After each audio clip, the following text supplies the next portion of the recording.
It is on this premise that we appreciate organizations such as TESPOC, which continue to contribute to discussions and ideas by organizing such events, which will go a long way in fostering conversations on emerging technological issues.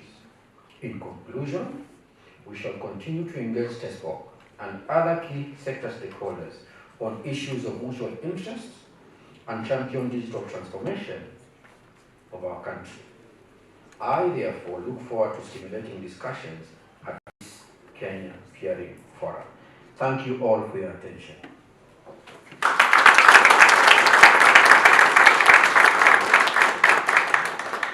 Those were the remarks by Mr. Ezra Shilova, the Director General of the Communications Authority of Kenya.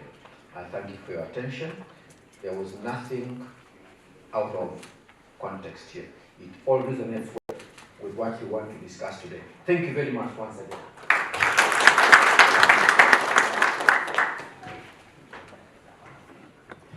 Thank you for that, Mr. Matana. Another round of applause for him, please. And I think we were all a bit apprehensive when he started and was very emphatic on the fact that these are not my remarks. So whatever I say here, don't hold it against me. But of course, he went on to speak to the issues, and of course, as you can see, there is an open line of communication on both sides, also urging for feedback from stakeholders, especially what we're talking about when it comes to matters IPv6, very deliberate in trying to get the industry moving in that particular direction as well. We do know there's a bit of dual stacking also going on. Some people on IPv4 still trying to move to IPv6, but also trying to make sure you don't lose your consumer as you move along. So that means there'll be a lot of back and forth between ourselves and the regulator to make sure we all move together and most importantly don't leave our consumers behind. We'll actually have a session on that in just a bit, speaking to that specific issue. That's coming up in the next maybe 10-15 minutes or so. But at this point of the program, I'd like to call on stage Dr. Angus Hay. He is the Regional Executive Southern Africa for the ADC. A round of applause for Dr. Angus as he comes to the stage. Jumbo. My name's Angus Hay, as I was introduced. I'm also here on behalf of Dan Quach, which many of you may know, who is our Regional Executive for East Africa. So I'm his Southern African counterpart. Africa Data Centres has had a long history in Kenya and in East Africa region generally. As you'll know, we operate the leading data centre in Nairobi. And recently we announced some quite significant growth and upgrades to that data center. Anybody who wants to come and visit it, please come and visit. And we're doing similar kind of expansions across the continent. We operate across multiple regions across the continent. We also look to work with the communities within which we operate, and particularly also thanks to TESPOC and to the broader internet community within Kenya and within the East Africa region. Communities are really important to what the internet is. So what I thought I would do is, I know I've got a lot of experts in the room today, and I'm sure you all know the answer, but I'm going to start with a very simple question: is what is the internet? And sometimes the internet.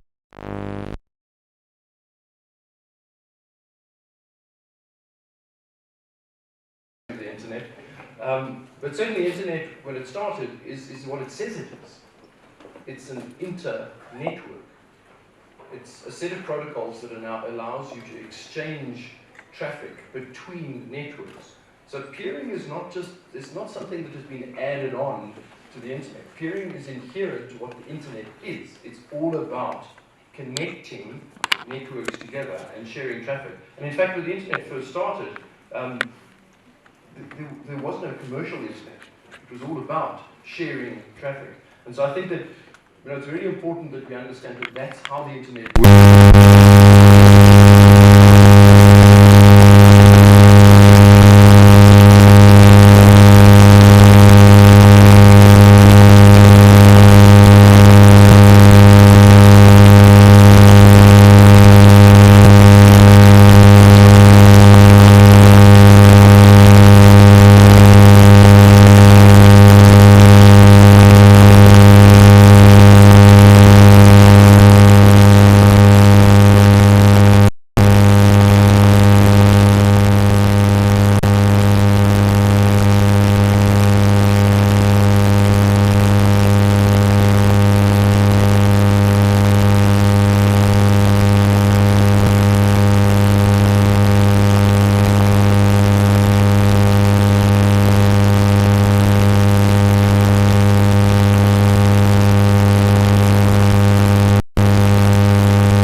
So I do not know whether they want us to have the regulator coming to put in very stringent rules telling them you must come to KXP.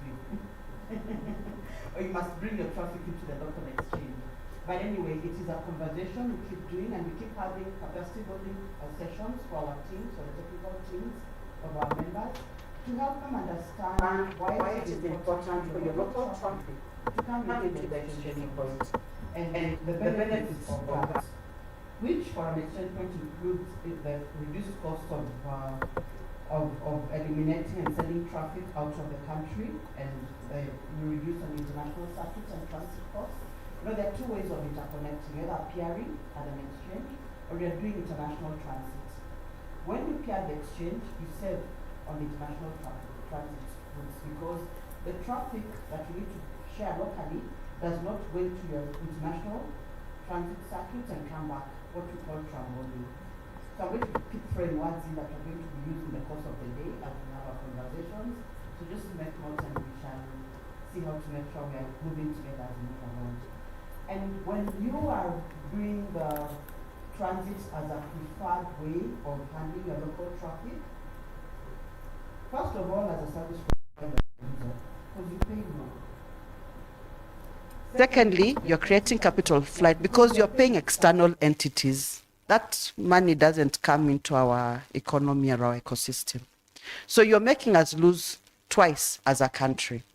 When you peer at the exchange point and all your traffic comes into the exchange point, you save on the international transit. And one time ISOC did a study that demonstrated a service provider saves up to $325,000 annually as a result of using the local exchange. And that was when our traffic was at, 1 meg. We're not where we are today. Today, KXP is at 1.5 terabytes. Today, there is more value because there is more local traffic. And so you should be you should be coming in and doing the peering. And the peering, which is basically switching traffic with other service providers at no cost.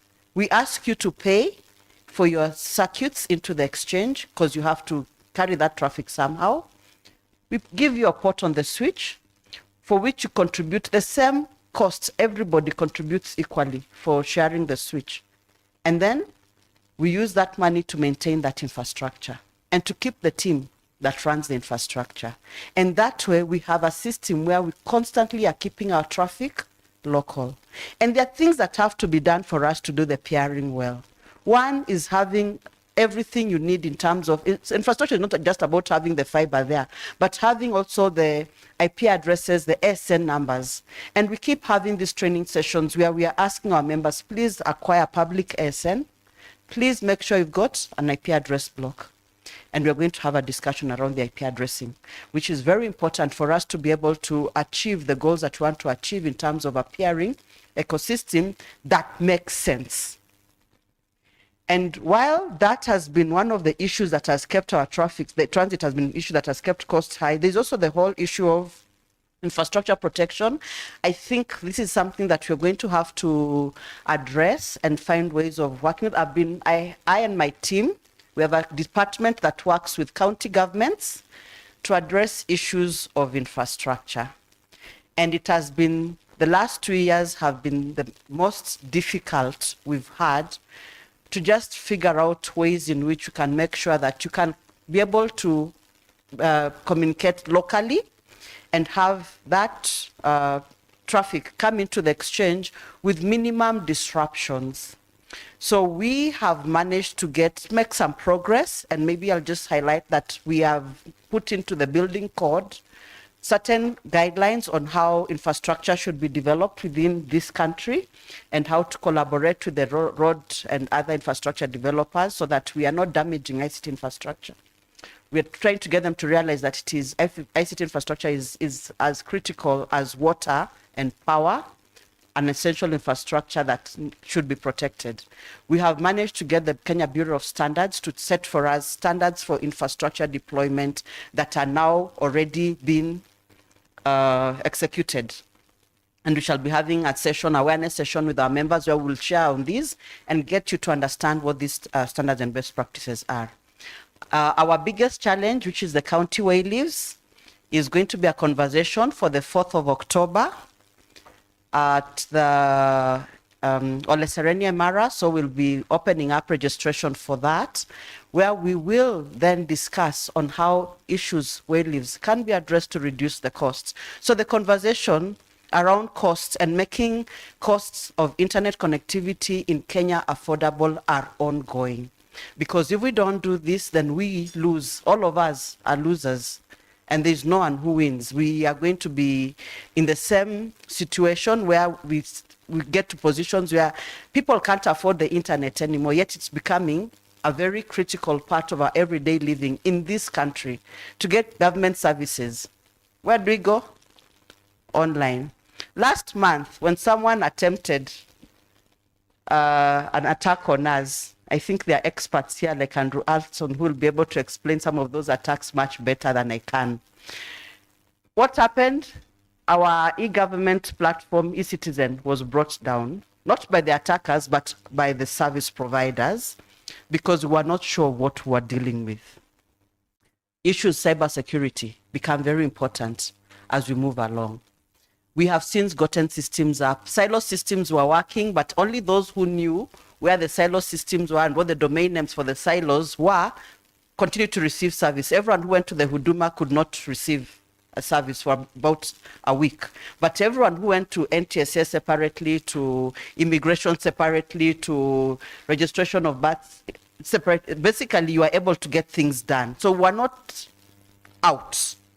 We were just approaching it differently. Is that the best way of doing it? Those are conversations we are going to be planning, we're going to be having, we're going to be thinking about as we move along. For today, peering is the core of our conversations. It is so important that we can all understand the importance of why we need to have our local traffic local. We need to see how to localize international traffic, that Kenyan traffic or traffic or content important to us that is hosted outside. I like what ADC are doing in terms of trying to make sure that those clouds are coming into the region. Kenya is ready for it. We are ready for those clouds. We really are waiting, and we want to plug in. And we are going to have conversations today about that to see how we can do it better, where we can improve, and what have been the challenges in us being able to benefit better from these cloud services. And so we hope that at the end of the day, we shall be able to discuss on the resilience of the local internet infrastructure, to stimulate the creation of local content. We shall be able to see how we can improve on our peering experiences. KXP does accommodate both bilateral and multilateral peering, and we have done that for the last 7 years or so, and it has been a good experience for us. What are the things that we can do to improve on the services that we are offering? We are working closely to make sure as much content as possible can be available to Kenyans at the exchange point. For the first time, we're going to have a discussion even with broadcasters today to discuss and see where is that digital broadcasting content being hosted? Where is it going to? We've got about over 200, Mr. Mdaro, I think we've licensed over 200 digital broadcasters. We are not seeing them at the internet exchange point. We want them there. We want to understand why they are not there. What are the things that we need to do in terms of, when I say we, it means us as service providers. The guy is providing transit, the guy is providing hosting, everything that a digital content entity would need to peer locally. What are we not doing right? Where are we missing the marks that makes it attractive for them? Or is it that we've not figured out how to make this package sexy enough for the digital broadcasters? We need to talk about it so that we can get them into the room. We can have them sitting here with us. We can make sure that content is on demand, available as fast as possible for any Kenyan, anywhere. And so we hope that at the end of this day, we are going to find ways of improving on our engagements. We know that this first peering forum, we have bulldozed in terms of making sure it happens. We are open to ideas, and we are open to partnerships that will help us do the next forum better and improve. And so we are happy that you are able to create time and just sit here with us and share with us your ideas. It's going to be an open conversation, and I want you to be as relaxed and comfortable as possible to chip in, engage, and let's have a good discussion throughout the day. Asanteni sana.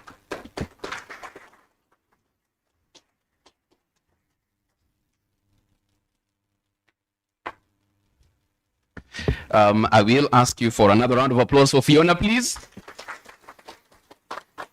And that comes from a very personal level because I have it from good authority. She's the last signatory to my check. So she needs to be happy for, this job to be done, guys. Help me. Recurrent theme in this particular story. Thank you so much for that, Fiona. We want to move it along because, as has been said before, there are very many parts to this particular move that we're trying to do. We're talking about coming all of us together in the room, understanding where we are, and more importantly, where we're going. And that leads us to the next phase of our discussion, looking at IPv6 as a resource, best case, best practices, the challenges, some of the pain points, not only at a global level, but really distilling it all the way down to corporate cases in Kenya to see how it really works. And to take us through that particular discussion, I'd like to call on stage Adam Lane. He's a government affairs lead at Huawei to lead us through that. A round of applause for Adam, please. Thank you very much, Jeff. Good morning, everybody. I'm very happy to be here, and I think this is a really important conversation that we have to be having. I'm very glad also that Fiona mentioned that we have Andrew here and we have Jim here. When we come to the world of the internet, there's something called the IETF. Most people probably don't understand how it works. It's very complicated, but there's some very important people here. So thank you both very much for coming.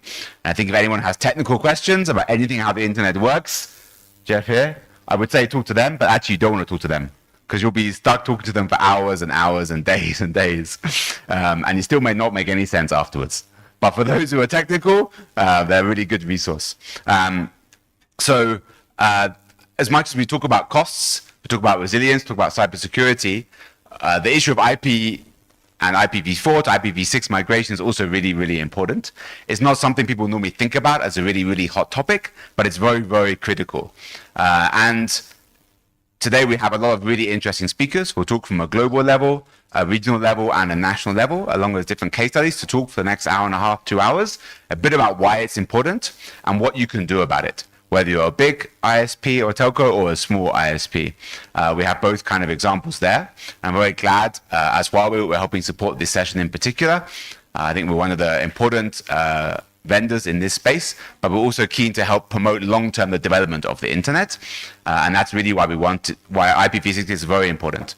If the internet cannot grow, then we have a major, major problem. So to start this session, I'd like to introduce the Chief Technology Officer for Huawei Kenya, Mr. Wang Shusheng, to explain why this is an important topic. So Mr. Wang.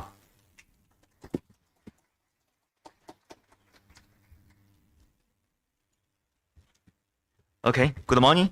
Mr. Matano, on behalf of the Director General of the CA, and Mrs. Fiona, CEO of the TestPop, and distinguished guests, ladies and gentlemen, good morning.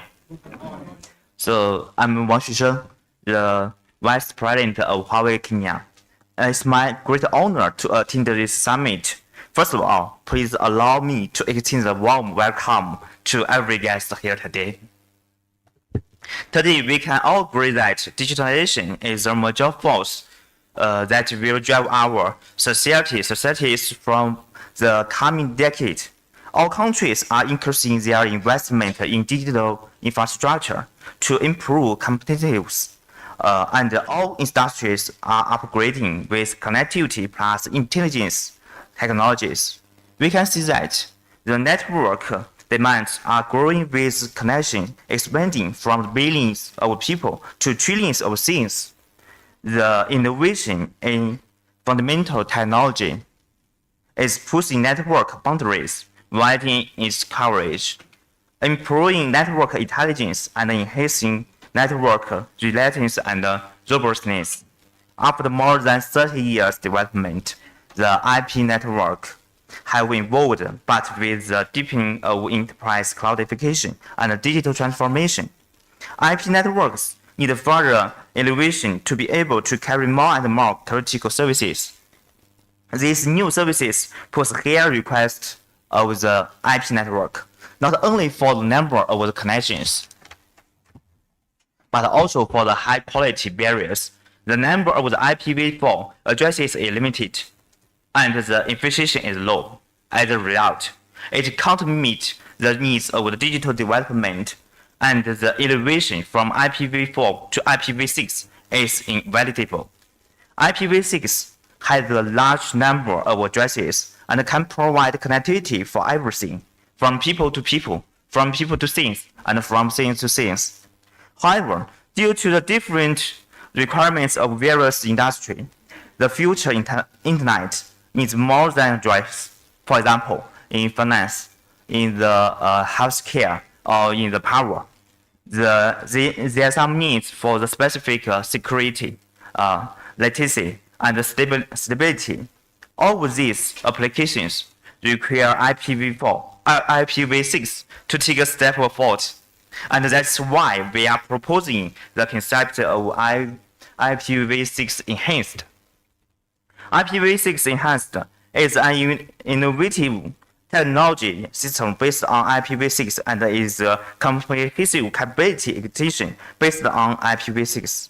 It can comprehensively improve network connectivity, enable technology and service innovation. Also support better performance and user experience. It also supports more intelligent and reliable operation and maintenance, and security assurance to support the upgrade and development of the next generation internet. The development of the IPv6 enhanced industry have gained widespread consensus around the world. Currently, the number of IPv6 enhanced council members have exceeded 100. All these members jointly promote the development of IPv6 enhanced industry with all stakeholders like carriers, equipment manufacturers, enterprise, and some research organization, industry organization, even government regulators, and so on. The large-scale application of IPv6 enhanced is necessary to the development of standards, technologies, industries, and commercial use cases. Huawei has been committed to IPv6 enhanced research and development for many years. Huawei is a leader in the IP industry and an important promoter of large-scale IPv6 enhancement deployment. In terms of standards, deployed 59% of the existing SR6 standards.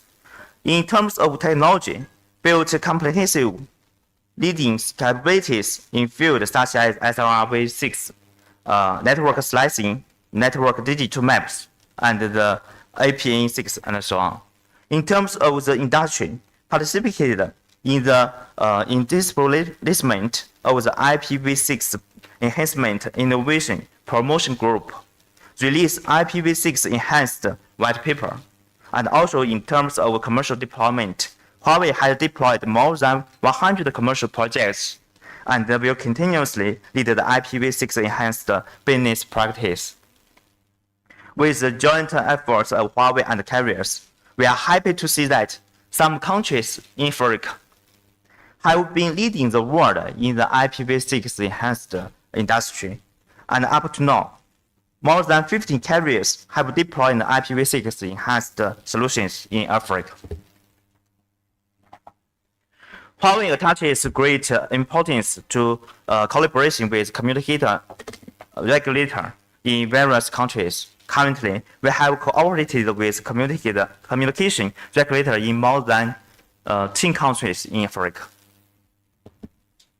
And this year, Huawei have already completed 10 training sessions for government and industry organizations in Africa, further enhancing their understanding. Ladies and gentlemen, looking ahead, Huawei are committed to bring digital to every person, home, and organization for a fully connected, intelligent world. We are willing to work with all of you to combine Huawei's leading technology capabilities with new applications in various fields, contribute to celebrating Kenya's digital transformation, and promote the elevation of next generation IP towards industry-wide interconnection, higher quality, and higher security. Let people use the internet equally and confidently, and let the world communicate and develop without barriers. Finally, I wish this Kenya first IPv6 summit accomplished successful, and I wish you can get some useful insight. Thank you. Thank you again.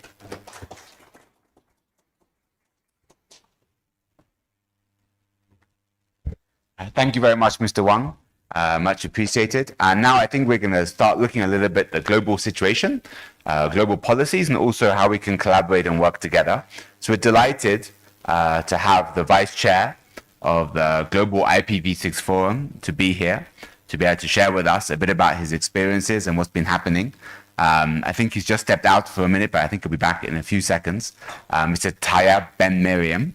The Global IPv6 Forum is a very interesting organization, and I think it's Mr. Tayyab will help explain a bit more about it and what it's been doing, and also maybe why it's interesting and relevant for those in Kenya to think about. So, Mr. Tayyab, please. Thank you.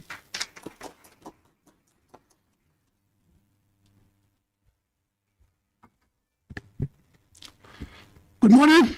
Good morning. Thank you. I'm very happy to be here today. It's my first time to Kenya, and I would like to thank DESCOP and CIA and OIA for the invitations. So the purpose of my talk today is to share with you global IPv6 development, trends, and prospects from IPv6 Forum perspective.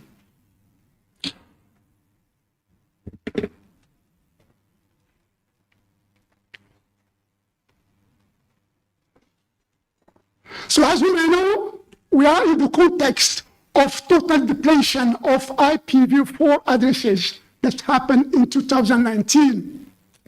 So the only viable options is IPv6 in order to support digital transformation. This is the reason why government around the world releases policies on IPv6 to promote IPv6 in order to sustain internet as foundation for digital transformation and digital economy. That's very important. And here we list some of policies from various countries. And Mr. Admo mentions Kenya's that's a very strong commitment with respect to IPv6 deployment and migrations. So congratulations for this statement and these recommendations within Kenya. And also, I mentioned in China there is very strong 3 years commitment for 50% for traffic on fixed network and 80% for mobile. That's also very important. And I would like to share also KSA Saudi Arabia that is ranked today 6 among 100 in the world. That means that behind it is regulator put very strong commitment and very powerful KPIs to operator in order to implement these IPv6 policies. Now, if we look to sorry, it's not working.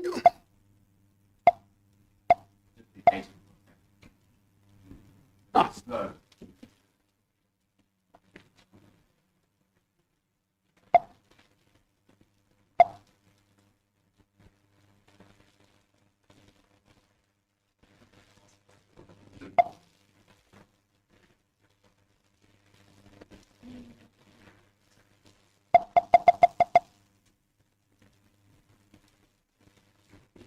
Just in between, of course, why I mentioned Algeria, because as mentioned Mr. Zhang, IPv6 enhanced, that is IPv6 with a large number of capabilities or unlimited capabilities, SRv6, so signal routing protocol is implemented, and Algeria started deploying this SRv6, that is new generation of IPv6, that's very important.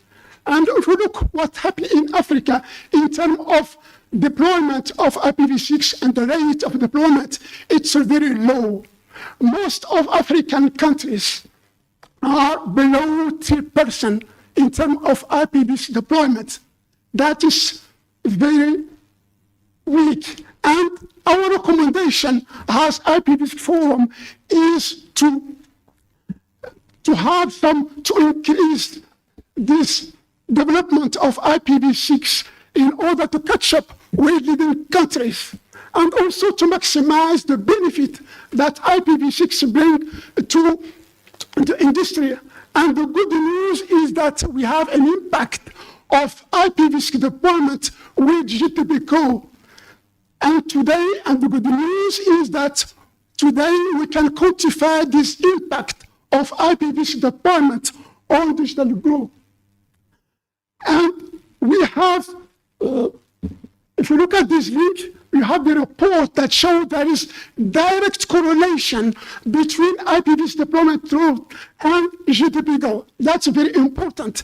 And all government and stakeholders within industry are today taking seriously IPv6, because we are not deploying IPv6 as technology, but we are deploying IPv6 that support deployment of digital strategy and implementing all digital economy. That's very important. There's a major shift with IPv6 enhanced that Mr. Zhang showed in his presentation on his speech. If I can summarize what is IPv6 enhanced, it is based on a new capability, and this capability is programmability. What does mean?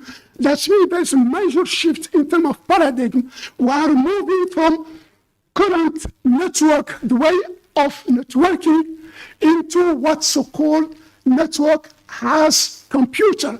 Which also network has computer. What does mean? That means we have to write instruction, and we push this instruction as intent. And we become intent owner. And then we push this intent into the network, becoming computer, and it has and become also intent handlers and intent executor of this instruction. It's a very major shift. What is the consequence of that? In the room there are a large number of operators, and I've been working 3 years in Orange in different areas of this landscape of the operator. And what we are suffering and what's trying with is the service provisioning that take months, now days and weeks. If you would provision VPN services, it takes days and weeks.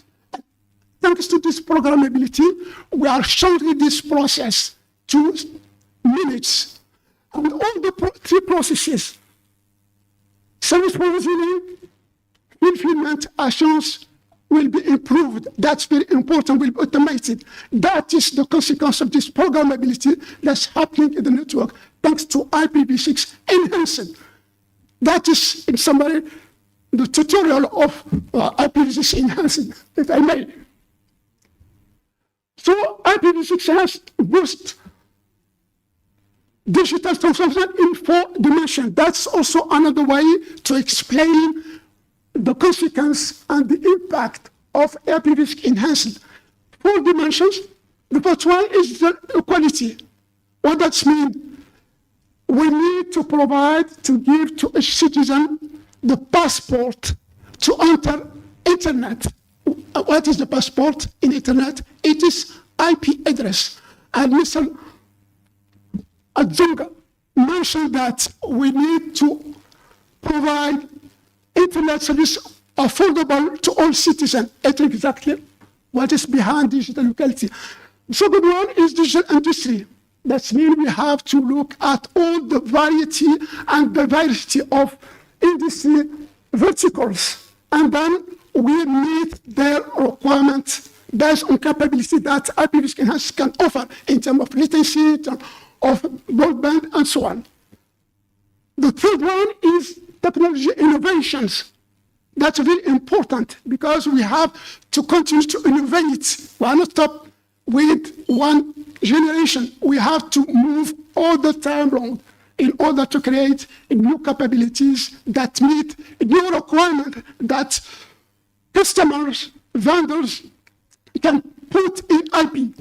And the fourth one is economy growth. As I mentioned, the good news that I announced is the correlation between IPv6 deployment rate and GDP growth rate. That's very important. Government and operator play major role in this digital transformation. From government side, as you say, you know, they put IPv6 in their agenda in terms of strategy of digitalization. From operator side, we have some roadmap of migration and also for training, because it's very important to improve skills in this area. Let me now share with you our experience in France. In terms of this policy, IPv6 policy, we started in 2002 by creating the first IPv6 task force. I was co-founder of this IPv6 task force, and also I was the vice president during 7 years. And what is specific to French IPv6 task force at the time, it's we create a regional, at right-hand side, a regional branches that is unique in Europe. Because if you look at all IPv6 task force in Europe we created, I have been participant also in IPv6 task force at European level, was the co-chair of this IPv6 European IPv6 task force. In France, we have this unique list in terms of regional. We created regional branches in the large cities in France, besides Central One. And in 2019, we created a second version of IPv6 task force that was under leadership of the regulator. And we have all the statements and the policy that we enacted. And one of them is to bind spectrum allocation with the commitment to deploy IPv6 in mobile network. And the 4 major mobile operator in France did it. That's very important. Second thing that I would like to share with you is we developed what's so-called IPv6 barometer to measure the progress of IPv6 deployment. And that's very important. I would be happy to share with CA and TESCO and with you this instrument, because we already shared with other regulators in Brazil, in Mexico, and other. And I will be happy to discuss with CA and TESCO on this IPv6 barometer, because that makes sense to create. To reinvent the wheel, we have to look at best in the class product and solution, and then we leverage in order to go more forward and quicker. As IPv6 Forum, we have our mission is to support IPv6 deployment in different regions. We have 2 streams. On the right-hand side, we have IPv6 Enhanced Council. It is a platform for innovation. We are over 100 members from different communities, operator, regulator, vendors, verticals, research institutions, and universities. And on the right and left-hand side, we have second stream. That is our local chapter. We are today over 90 local chapter. And this platform is for debate and discussion on critical issue on IPv6 deployment that each country is facing. So the good news that I would share with you is we have last achievement. We created 2 regional IPv6 council, because beside national IPv6 council that we created, the 91, we also created regional, because what we noticed that in some regions, for example, Eastern Africa, most of the countries are sharing some challenges. And one challenge has been overcome by one country, but the neighbor is not aware that there is solution is closer to them. And they have to create a new project and incur effort and cost while the solution is existing. You have just to knock on the door of the neighbor and you get solution. This is the reason why we wanted to create an umbrella IPv6 council that gather national IPv6 council within some region and build a platform for sharing experiences and create and develop a regional IPv6 framework, and then we can instantiate this regional framework into a particular region or particular countries without creating a national framework. We have to use this regional framework, and we have just translated and we put our specific requirement that belong to each region. Each region is unique, of course, but some challenges are global, are common, and we need to overcome, to work on this challenging in collaborative manner, in cooperative manner, in order to be quicker and efficient. So that is what I would like to share with you. The last thing is that we created, as I mentioned, the two regional IPv6 council. The first one is Arab IPv6 Council that gather 22 countries from Arab League. It was we created in May, and the last one, it is IPAC, Asia Pacific IPv6 Council, we created last month in August 22nd. And we'll be happy to collaborate with Kenya CA and TESCOP and all the stakeholders in this room and outside the room in order to create the Kenya IPv6 Council and to join our stream in the local chapter. And we shall do in this platform for debates and discussion on critical IPv6 deployment that you are facing. Thank you.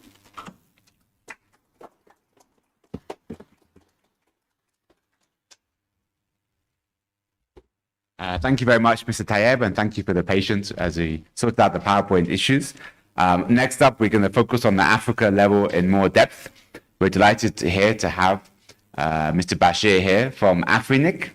I think Mr. Bashir can explain more, but generally in charge of the IP resources for Africa and allocating them. We'll share more about what's happening so far in Africa and how they're helping to build capacity. And I think some of the work they're working on is very much closely aligned with what the Global IPv6 Forum are also working on. Thank you very much, Mr. Bashir.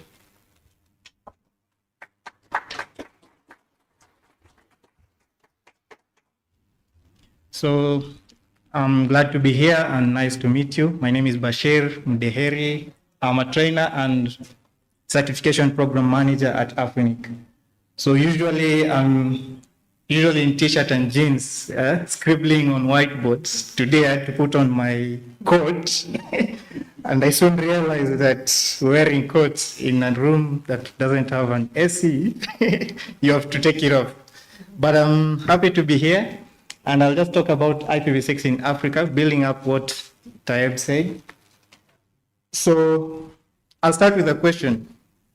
How many here currently have IPv6 deployed in their networks? Maybe show of hands. Okay, not too many. How many had IPv6 deployed, let's say in the 2010s? 2010s? 2000s, because we had some guys have been doing IPv6 for long, right? Because I say this reason being, most people mistake IPv6 being a new protocol, right? When I hear someone saying, let's deploy this new protocol, no, IPv6 is not new, right? We've had IPv6 since 1998 as an RFC, and discussions even started way back in late 80s, right? Early 90s. If you look at the mailing list and the emails that were being sent, you'll even be asking yourself, are these same discussions we're talking about now, were they discussed way back then? It's so interesting, right? So basically, the reason behind us pushing for IPv6, and I think the next presenter will talk about probably the status in Kenya, but we all know that we have no or few remaining IPv4 resources, right? So another question, if you can just take a guess, how many IPs do you think Afrinic has? Because we serve the African region, right? Can just think out, take a guess. How many IPs do you think we have? 2 million, 3 million, 10 million? Any conservative number? Because you're talking about depletion, right? Zero. IPv4, yeah. How many IPv4, if you look at the pool, current pool, how many IPv4 addresses do we have in Africa? So we have 0, 10 million. So I thought you meant how many were still left. Yes. Yeah. So actually we have approximately 1.25 million. It's 1.2 something. But if you go to stats.afrinic.net, you'll see the current number of IPs that we have. Again, it may seem like a lot, right? But for the engineers, right? This is a slash 2 to the power of, I think this is 2 to the power of 21. If you do the maths to get this, right? It's not a lot, right? We're actually in the last /8, right? So the reason why we are here and talking about IPv6 is because of the depletion of these resources. It's imperative that if you understand this situation here, you need to start thinking about how do you move towards IPv6, right? So let's look at the members, our members with the IPv6. Currently we have 2,237 members, and half of those have IPv6 blocks. So by having IPv6 blocks, it means that you are an Afrinic member.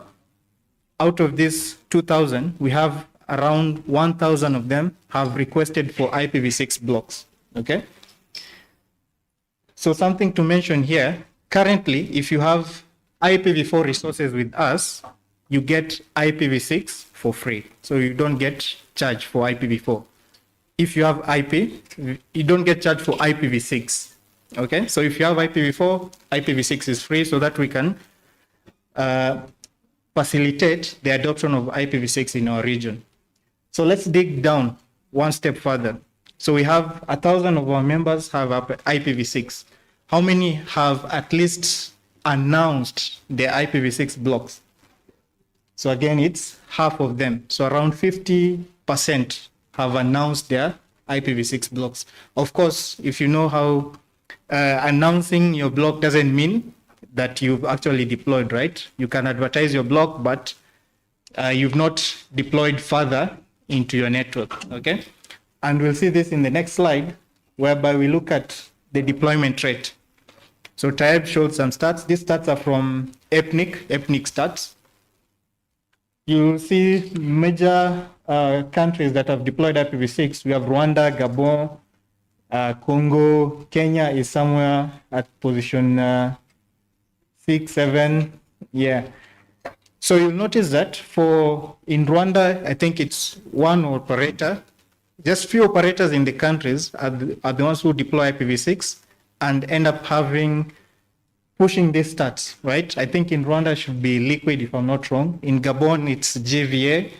They're doing they've deployed IPv6 to the FTTH and home users. So that's why you'll see a lot of IPv6 traffic from these countries. And again, maybe to go slightly into technical matters, once you deploy IPv6 in your network, typically you'll find that IPv6 is usually preferred in most cases, right? Maybe we can discuss about this later, side chats. And once you deploy IPv6, most of the traffic will also be IPv6, right? So it's important that you start now so that you don't rush later, right? And the good thing is we're having these discussions. In Kenya, we have the migration strategy to help or to push people, operators, to deploy IPv6. So what initiatives do we do as Afrinic? So first of all, Afrinic, we have the Afrinic, the community, who decide on policies that govern how resources are issued. So one of the policies right now is you can't get more than a /22 at a go, right? When you come to Afrinic, you need IPs. We can only give you /22. Go, take it, use it, come back, and once you show that you've utilized it, we give you more, right? So you can see this, if you need more than a /22, you can see this scenario, right? Especially for large operators. It means you need to come for multiple /22s. At some point, you'll not even get this /22s. So it's imperative that we as the community, we're involved in these policies, right? Because you'll come to us at Afrinic and we tell you, we can only give you a /24 and start asking us maybe why is this? So we don't make the decisions, right? So all these decisions are made by the community. So if you're not aware of them, then you'll be surprised probably in the future. So our initiatives, we have trainings. We've been doing IPv6 training since 2009. We've trained in Africa, we've trained over 5,000 engineers in 41 countries, face to face, from 2009 to 2018. After that, we switched to online training, and we also do certifications. So we train you and then certify you. So to certify that you have the skills to deploy IPv6. Then finally, it's not enough to just train you. We also need to guide you in deploying IPv6. And that's why we have the deployment support program. Because we did a survey back in 2017, and one of the challenges from engineers, of course, was the skills. And then the next one was confidence. So basically, people know what IPv6 is, you know how to work with IPv6, but you're not confident enough to deploy it in your network. So that's why we have the deployment support program. So with training, you can, if you're interested with training, we have the afrinic.academy. We have 7 IPv6 courses, and probably even with the other discussions about with the CA and all the trainings that are being done with Huawei and other partners, since we've been doing this since 2010, right? We can also look at ways whereby we can collaborate. And then for certifications, if you want to get certified, we have 36.io, that's the link. And then deployment support, which is really important. So we have 2 things. We have the help desk. So help desk is basically we meet with you. You have a challenge in deploying IPv6. You book a Zoom call with us, 1 hour or 30 minutes. We look at your challenges and then resolve it. The other program that we do is the deployathons, whereby we have 1 week, meet in a room and decide to have concrete implementations before we leave, okay? So by the time you enter the room, day 1, probably you don't know how to advertise your prefix. You don't have an IPv6 prefix. By the time you leave, you've created your address plans, you have the draft configurations which you'll go and implement once it has been approved. So in terms of IPv6 deployment, government plays a key role, right? In terms of policy.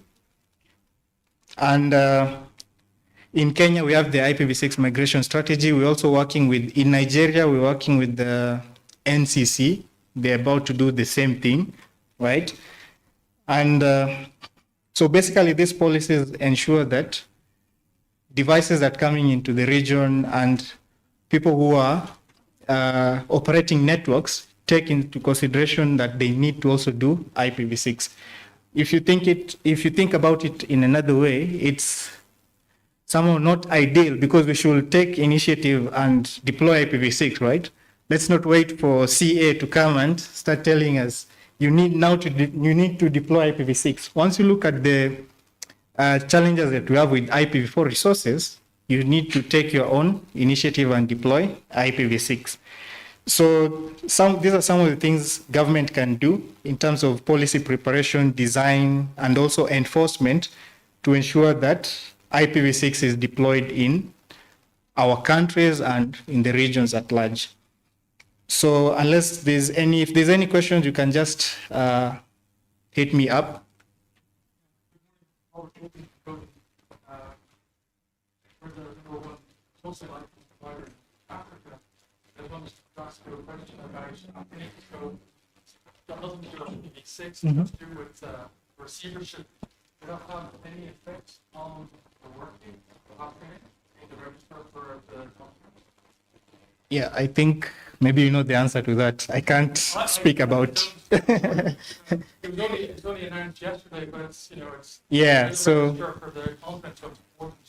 I'm here primarily for IPv6, and then for the other, once we get any information, it will be communicated. I'm also in the dark as you are. Okay, thank you, Mr. Bashir. Thank you. Yes, it's definitely an interesting question. Unfortunately, I don't think Mr. Bashir has the answer to that question. Yeah. It's really important. Yeah, no, I think everyone's been sharing the news yesterday about the situation. It's been an ongoing thing for a couple of years. It's a very important issue. But anyway, for now, we'll move on to the next topic. I'm very glad Mr. Matano spoke earlier on behalf of the DG. He mentioned, as did Bashir, about Kenya's IPv4 to IPv6 migration strategy. And now Dr. Franklin Makoha is also here from the CA, who will be able to explain a little bit more about that strategy and what the CA has been doing in a bit more detail.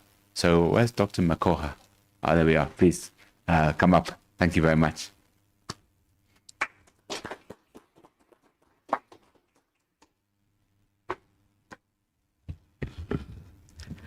Distinguished delegates, invited guests, ladies and gentlemen, good morning.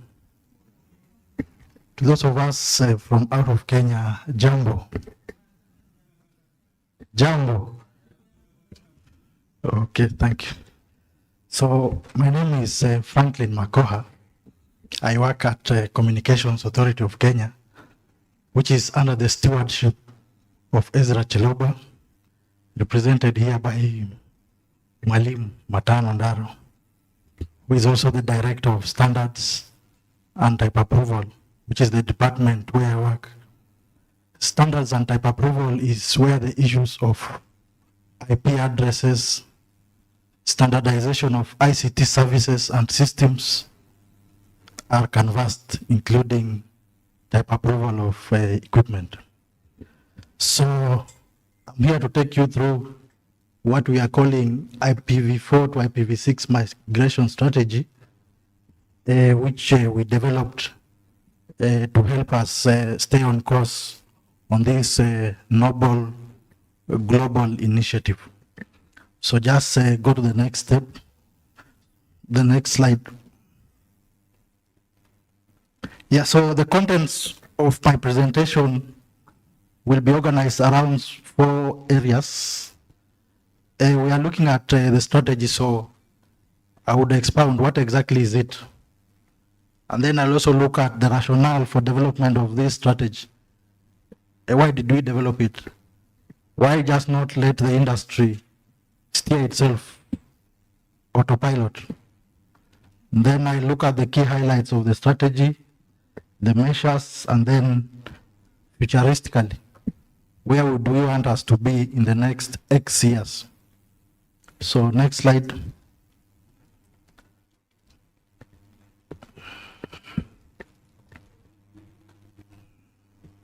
Yeah, so this strategy, ideally, what is it?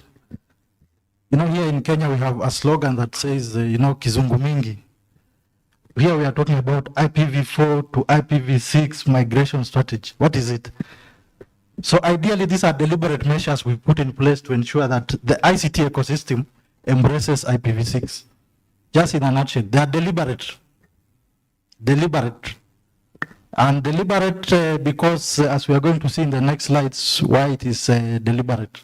So just know that these are deliberate measures the regulator has put in place to ensure that the uptake of IPv6 gets to a higher level. So next slide. So the rationale for development of this strategy. So first of all, there's a document here we call National Information Communication and Technology Policy, And I'm glad the former owner of this document, the former CEO of National Communication Secretariat is here. We may not have noticed, but he came in silently, seated somewhere. So the policy itself has explicitly talked about the ICT, the IPv6, explicitly in the policy. Because the policy has focus areas, various focus areas that the policy has addressed, and one of them is ICT infrastructure and access. And the policy has said on IPv6 that the government will support and encourage usage of those modern protocols that are sufficient in scope and efficient. And they have used the term IPv6. And remember, this policy was developed several years ago, but was updated in the year 2020. So that is one of the rationale for development of those deliberate measures I've talked about. Then the other thing is the legislation itself, where the Act has required the authority, which is the regulator, to facilitate development of the industry and also protect consumers. Because remember, at the end of the day, whatever we do, the ultimate beneficiary, or in the unlikely event that there's a negative impact, the person who will feel that is the consumer. So if IPv6 is not addressed well enough, and we have a proliferation of equipment that are not IPv6 capable, somebody buys it today, 2 years down the line, is told you have to upgrade. Ideally, that will be a negative impact on them. So these two items are the rationale for our development of those deliberate measures that we put in place. So I look at the key contents of this strategy. One, we have regulatory interventions that we put in place, things like type approval, inspections of networks. Then we have communication. Even being the consumer also has to be empowered with knowledge. So you have to communicate to them that there is something called IPv6. Where is it found? It's in devices that will access the internet.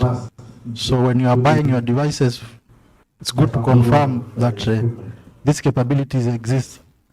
And then we also have trainings which we are planning as far as IPv6 is concerned.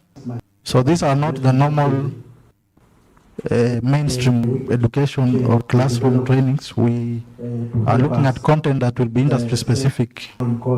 We look at the gap between what is taught in academia and what the industry requires. That is where we will focus on. And then we also encourage IPv6 innovations.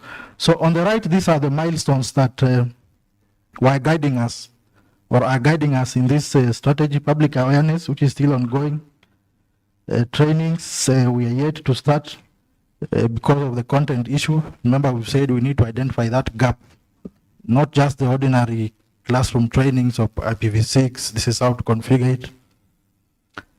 IPv6 readiness reports, we already sent out self-assessment forms from around 700 service providers. So we are still getting inputs and making follow-ups. Type approval, effective this July, anyone bringing in an equipment that that will access the internet, this is one of the things we are checking. Also, there is a clearance of communication equipment that happens through the government's single window system. We may have approved a device several years ago, but when you are bringing in for sale at this moment, if it's not IPv6 capable, we are likely not to allow it. And that's the importance of awareness, so that you are also aware before you ship your products. And then including the requirement for IPv6 in networks, in resource assignments, that one we've already started. And then inspection and certification, we are to start this financial year. So this is just, you may have seen this in the media previously, as we've been communicating in terms of public awareness. using daily newspapers, social media. This has been there. And then equipment type approval, as I've just mentioned, we have to check that IPv6 capability before we approve it, and also clear it, that is if it was already approved previously. IPv6 readiness assessment, so we've begun with the high level assessment where we are looking at the level of the network where the service providers have implemented this capability, whether it's at the core, the edge, peering, or access. So this is still high level, and once we get this information, we'll refine these self-assessments further as we progress. So this is still part of the self-assessment, the areas we are looking at in terms of the network. And then these are the inspection forms we are likely to use based on the features we want to check, whether somebody has already acquired IPv6 addresses. And then the announcements of those addresses has been alluded by the representative from Afrinic, and so many other factors that we will look at when we are doing the actual inspections. Then this form will also be refined as we progress, so it will be a very iterative process. So those are the parameters we'll start by looking at before we progress to the next detailed. So these are the conditions that will be in the assignment of resources. These are just samples I've picked. When you are being given frequency, if it is partly to be used for internet services, mobile or especially mobile, there'll be that condition there as part of reminding you.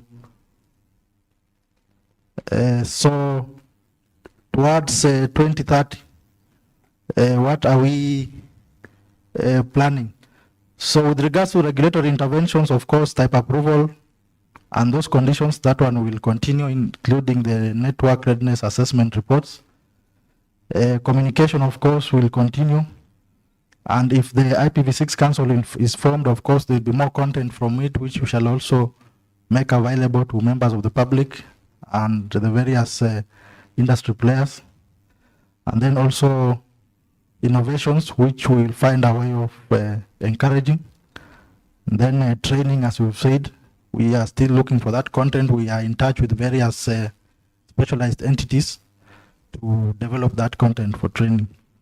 And then also the service provider reports from their self-assessment. Some of the possible metrics that we will look at going forward are highlighted there, and the various timelines we've proposed, which of course this one will be subject to discussions with the various stakeholders. Mobile network IP traffic ratio, the fixed network IP traffic ratio, the SR version 6 node deployment ratios, and all other IPv6 enhancements or innovations that are based around this. There's also the last item on IPv6 enhanced innovation cities. So these are things we are thinking of. And of course, enhancements on this is invited as we begin these formal engagements on this IPv6 issue. So that was it. Thank you very much.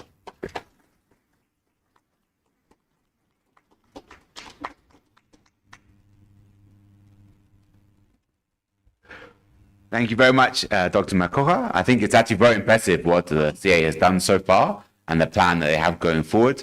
I don't think there's many other countries, at least in sub-Saharan Africa, that have made such clear strategy and direction, which is very impressive. I think Bashir mentioned that Nigeria is looking at a strategy too, so Kenya is clearly out there in the lead, though, see here, we're still running many years late in a sense, but we're still making good progress here.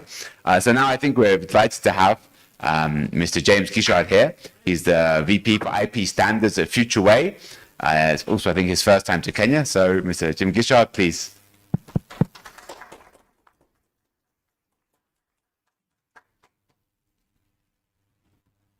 Good morning. Oh, so everybody's awake now, right? Because it's 10:30. And I'm one of the technical guys, so I'm going to try and not send you back to sleep again. So I'm trying to keep this very high level as best I can. So I put together some slides, but I typically like to have an interactive conversation about technology that I'm passionate about. This forum is a little difficult because we're restricted in terms of time, but outside of me presenting, I'm more than happy to have a conversation. So you can find me, I'm the guy with the red shirt on, so if you want to talk to me afterwards, then feel free to do so. So if I can figure out how to work this thing, I'll go through this. So I wanted to talk about the latest things that are going on from a standards perspective. There's a lot of work that happens in the IETF for all the protocols. IPv6 obviously is one of those, and all of the things that go around that. I'm here today, I'm talking really as, just to be clear, I'm not talking on behalf of the IETF in any way, shape or form.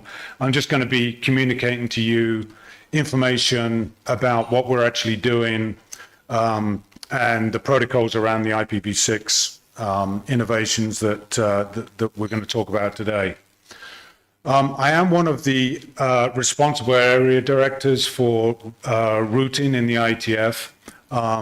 You're very fortunate to have one of the other ones, Andrew, is in the room. So you have 2 out of the 3 routing area directors in the same room, which might not actually be a good thing. I'm hoping nothing bad happens here because poor old John will be in big trouble.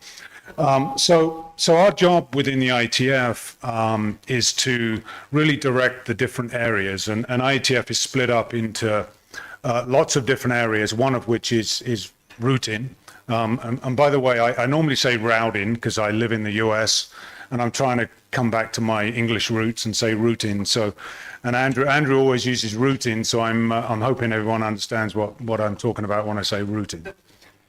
So anyway, so in the routing area, we split it between 3 of us to cover anything you can think about to do with IP routing in general. So we work on the protocols such as the MPLS stuff that I'm sure. By the way, how many people have MPLS in this room? Because I'm going to talk about that a little bit. Who doesn't know what MPLS is? Don't be shy. So there's nobody in this room who doesn't know what MPLS is. That's awesome. Oh, one person. Great. So we did our job. That's excellent. So this is me. I'm not going to spend time on this. You can look at this. This is basically so you know who I am and what I do.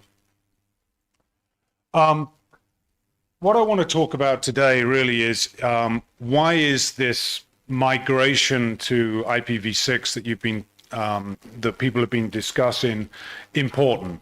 And a lot of times you're going to hear people tell you that the main reason to migrate to IPv6 is because we're going to run out of IPv4 addresses. And while that's true, it's not really, from my perspective, the main reason to move to a new technology.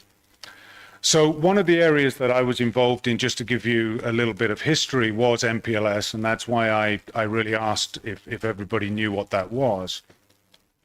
And we developed MPLS. I actually worked for Cisco at the time. It was called tag switching. And we basically developed that to essentially do what we felt to be a really cool thing, which was traffic steering or traffic engineering in the network. What we actually ended up finding was, well, while that was technically all very interesting, there weren't actually a lot of people that particularly were that enthused about deploying that, and we needed to find more of a killer application, as it were. And I started working with a chap called Eric Rosen many years ago on MPLS VPNs. And at the time, all of the VPNs were really basically frame relay circuits or ATM circuits that were running between different sites, and it was very unmanageable, very unscalable. So we came up with this idea of network-based VPNs, which is essentially what MPLS VPN is. that innovation in and of itself really drove the deployment of the MPLS technology. So what I'm trying to tell you is that if you can come up with good commercial reasons as to why you want to move to a technology, that's a much better way of getting that migration to happen. So what we've been doing with IPv6 is looking at how can we use IPv6 to give us innovation on the network that we didn't have before, or there's going to be more. So we've moved in this evolution over the last few years from, you know, your basic reachability type environment, which is what IP was all about, into the MPLS area, which was more talking about or looking at connectivity and having services on the network. And I mentioned the VPN as being one of those. And now we've moved into more of a environment where we want to do more simplification of the network. And to be fair, I've got my hands in the air. As technologists, we like to tinker with technology and we come up with a whole bunch of really cool stuff, but sometimes it gets very complicated. So now we want to kind of try and dumb that down a little bit and get rid of some of the protocols that we may have developed, such as, you know, you might have IP, you might have LDP, you might have RSVP to do some traffic engineering, a whole bunch of other things. What we'd like to do is to kind of simplify that, and IPv6 is one of the ways that we can do that, because it's a technology that we think that we can integrate everything that we want to do on the network into that single data plane. And we do that through something called network programming, which I'll explain in a little bit more detail on a future slide. But just keep in mind, it's really simplification and programming that's driving the innovation from an IPv6 perspective. Now, along with that innovation comes a whole bunch of new requirements on the IP networks. And I'm not going to go into a whole bunch of details here, but I kind of see it in several phases. The first phase being the basic capabilities that we wanted to introduce. Those are all done. And I'll explain where we're at in terms of the standards there. So these are things like VPN that I mentioned before, traffic engineering, and FRR, which is fast reroute. So how do I route around a failure in the network in an efficient manner? Those things are all done. The second phase is really looking at the network services aspects and the integration and capabilities of 5G and cloud. So you've already heard about things like network slicing. I'm not going to go into too much technical detail. There's a bunch of work going on in terms of telemetry and just network management areas. There's things going on in multicast and in something called SFC, which is service function chaining. That's basically how do I if I want to apply services to the to traffic, like a firewall or some kind of inspection on the traffic or whatever, how do I do that in an efficient way without having to have a whole bunch of middle boxes, which is how we would do that today. That's what that's all about. And then the last thing down here is compression, which I'll talk about in a little bit. And then the third phase is really looking at how do we make the network a little bit more aware of some of the of the content of the traffic, so that we can do things on the network based upon that. Now, this is a very controversial area from a privacy perspective, from a security perspective. This is an area that we're actively looking at in the standards bodies at the moment. And work will come out from that as we move through.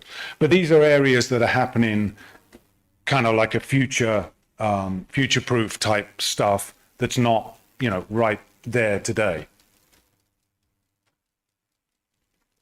So in terms of how do we support all of those things, and how do we which technology allows us to have a future-oriented IP infrastructure?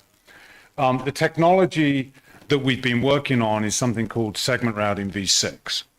And segment routing v6 is a technology that sounds all very fancy, But basically what it is the ability to use IPv6 and source route traffic down a particular path in our network that we want to enforce. So for example, I might have some traffic that needs low latency support, or maybe a certain amount of bandwidth, or it may require some kind of treatment in the network. In order for that to happen, we need to be able to steer the traffic in the right direction, and that's what this segment routing v6 is really all about from an underlying technology perspective. So this just talks about this. I'm not going to bore you with it, but it talks about being able to unify and simplify the protocols, which I already mentioned. It talks about having that programmability capability, which is the network programming aspect, which I'll talk about on the next slide. And then being able to have programmable applications by introducing functionality using this underlying technology to allow us to do that. So what's network programming? So network programming is it's this fancy term that the industry we like to have fancy terms. But if you look at the underlying, if you try and break things down, which is what I try to do, it's very simple. So network programming, if you think of a computer program, what we do with a computer program, I don't know how many people do programming in this room, but I'm sure quite a few. We basically, it converts human intent into a set of instructions that the computer is going to execute. And basically, that gives you an output that you desire based on that intent. Network programming is basically the same concept, except that what you're actually trying to do here is take a service intent and convert that or translate that into a series of instructions that the network can execute for you. So what that means is, for example, maybe I've got some service that I'm going to offer to my customers that requires a low latency path in the network. It requires that the traffic go through some kind of firewall policy, or a whole bunch of other things that you might want to do to that traffic. You build that as an intent for the service, and that's going to get converted or translated, if you will, into a set of instructions that when the packet goes through the network, each device in the network knows how to forward the traffic, and certain devices in the network know how to act on the intent or on those instructions. That's what network programming is all about. So what makes this exciting is that it now gives us the ability to work on some of those things that I mentioned earlier, that things like network slicing, things like being able to apply services in our network without having to deploy a whole bunch of middle boxes in line of the traffic. That network capability is built in through the network programming concept. So SRv6 is the technology that's going to give you the network programming aspect. But the SRv6 itself is the technology that's going to allow you to define the journey that a packet takes through the network. So you can think of SRv6 as the underlying technology, and on top of that underlying technology, we're going to start to add things. One of those things is the network programming capability. So in terms of SRv6, we have this thing called a segment routing header. This is a routing header that goes into an IPv6 packet. There's a whole bunch of details there, which I'm not going to bore you with. But essentially, it's going to allow you to define the entire packet, the entire path that the packet's going to take in the network. So which particular switches or routers the packet's going to go through, and what processing the packet's going to receive as it goes through those devices. And that might be simply you're going to forward the packet, which is what a router does. Or it might be that I want to apply a particular service, or I want to apply some kind of accounting or security function on the traffic. And then we classify it, we add this routing header. But the key innovation that's being built on top of IPv6 is this ability to be able to program the entire path for a particular traffic flow using topological and processing instructions, which is a nuance, and we carry state in the packet itself, so we can remove a lot of the state from the network. As I say, there's a lot of technical detail here, and I'm not going to try and send people to sleep, but if you have questions on the technical side, then obviously I'm here, and I can certainly talk to you either today or any other time. So this all goes through the IETF process. This is an eye chart that I tried to create that kind of gives you a brain dump of what IETF does in a nutshell. And it's a very, very long process. So what happens in the development process is that people will publish individual documents. They have this idea and they'll publish it into the IETF. If there's enough interest from other people, then eventually the document will become a working group document, and we break each area into certain working groups. Now, SRv6 is being developed in there's two main working groups that, if you're interested in this, you need to be aware of. One is in the routing area, which is called Spring, and that's where most of the segment routing stuff happens. The other area, working group, is called 6-man, which is where all the IPv6 maintenance work happens, and that's actually in the int area, it's not in the routing area. But these two work very closely together, and those documents are going to go into that development process. Once that's all happened, and it can take a very, very long time, and lots of fighting and arguing and so forth, it will come to a consensus, and the working group will then send those documents to the likes of myself and Andrew and the other area directors that sit in something called the IESG.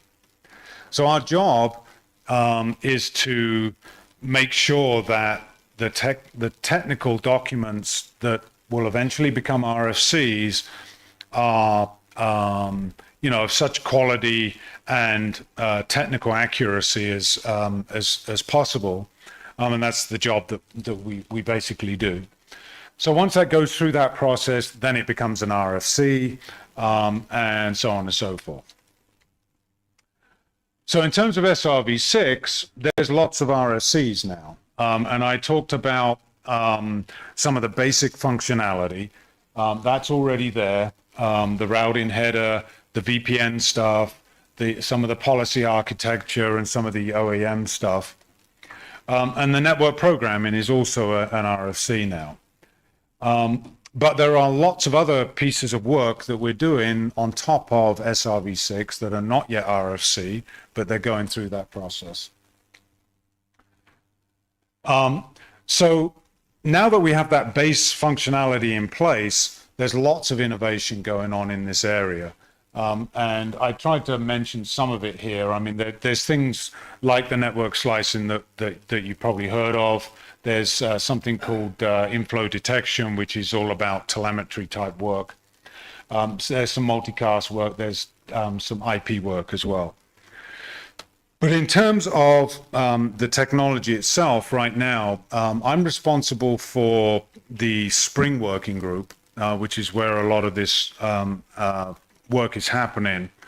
And there's two main areas of focus that we have that you should pay attention to.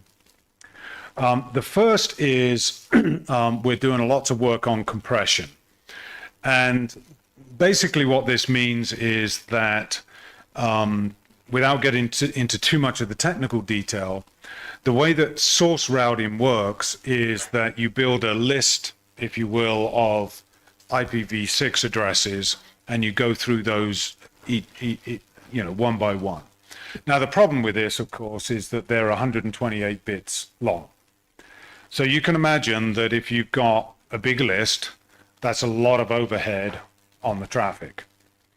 So what we've been doing is looking at ways to actually compress that, and that's work that's coming to its conclusion, I think, soon within the technical community. But something to be aware of. Now, on the other hand, what I would tell you is from the deployments that I've seen of SRv6 so far, mostly that compression technology is really irrelevant, because if all you're going to do is VPNs, if all you're going to have is a couple of hops, you really don't need any kind of compression, because the amount of overhead is going to be small. But if you have a use case where you want to go through a whole bunch of hops, you want to apply a whole bunch of services, and so on and so forth, you might get a pretty big overhead, and therefore that compression work might be of interest to you. The other area that I've asked the working group to put focus on is security. Obviously, security is an important topic. We do have deployments today that are deployed, and they are using various methods to secure the infrastructure. However, there are cases or there are operators that would like to have more security. So there is work ongoing in the IETF to look at that as well. So that what I've asked the working group to do is to give me a readout, as it were, of security considerations, and that's a piece of work that's ongoing at the moment. So you should pay attention to that as well. I don't want to say too much more about that. I'm happy to talk to people outside on that if you have questions. Lastly, this is the status from a SRv6 standards perspective. I mentioned that a lot of the basic functionality is done. The dark green is the RFCs. That means it's done and dusted. The light green means it's a working group document in various levels of maturity. And then the white, which I don't have a lot on here, is individual documents. So you can see from an infrastructure perspective, it's pretty mature. That's pretty much all I had for you. Like I said, I wanted to keep it very high level. I'm happy to get into deep technical discussion with anybody that wants to. So either come find me, or I'll make sure that people have my contact information, and feel free to contact me whenever. Lastly, also, you do have a local resource from an IETF perspective. If you want to know what's going on, and that's Andrew, he's one of the area directors, so please use him. Or you can certainly contact me, and I'll be more than happy to respond. Any questions before I run? So Andrew. Jim, I'm gonna like one you as your Yeah. Obviously, there has been a lot of concern both in the IESG, for myself and others, about SRv6 security. Now, there is obviously a draft, which, the Etherpad draft of domain SRv6, which will close some of that. There are operators who feel that the access to this stuff will protect it. There we go. I've got a mic here now. Which obviously I have severe concerns about. My question to you would be, do you see the vendors, I mean, you work for a vendor, obviously, supporting the security initiatives like Trusted SRv6? Because the security concerns document, which will document the security holes, is well and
IETF that go through the process of, you know, standardizing that. Now, whether the vendors will implement that will depend, quite frankly, on what I don't want to use the word pushback, but what their customers ask them to implement. If there's enough wanting this particular functionality, then the vendors will typically implement. But obviously I can't talk to a specific vendor, but I will say that you know, we need to take it through the process. We'll get to the point where we have an RFC, and if there's enough people who want to implement it, it'll get implemented. I mean, it's just the way it happens, right? Yes. So we can talk about this more, but again, if you have any questions, please come find me, and I'll be more than happy to talk.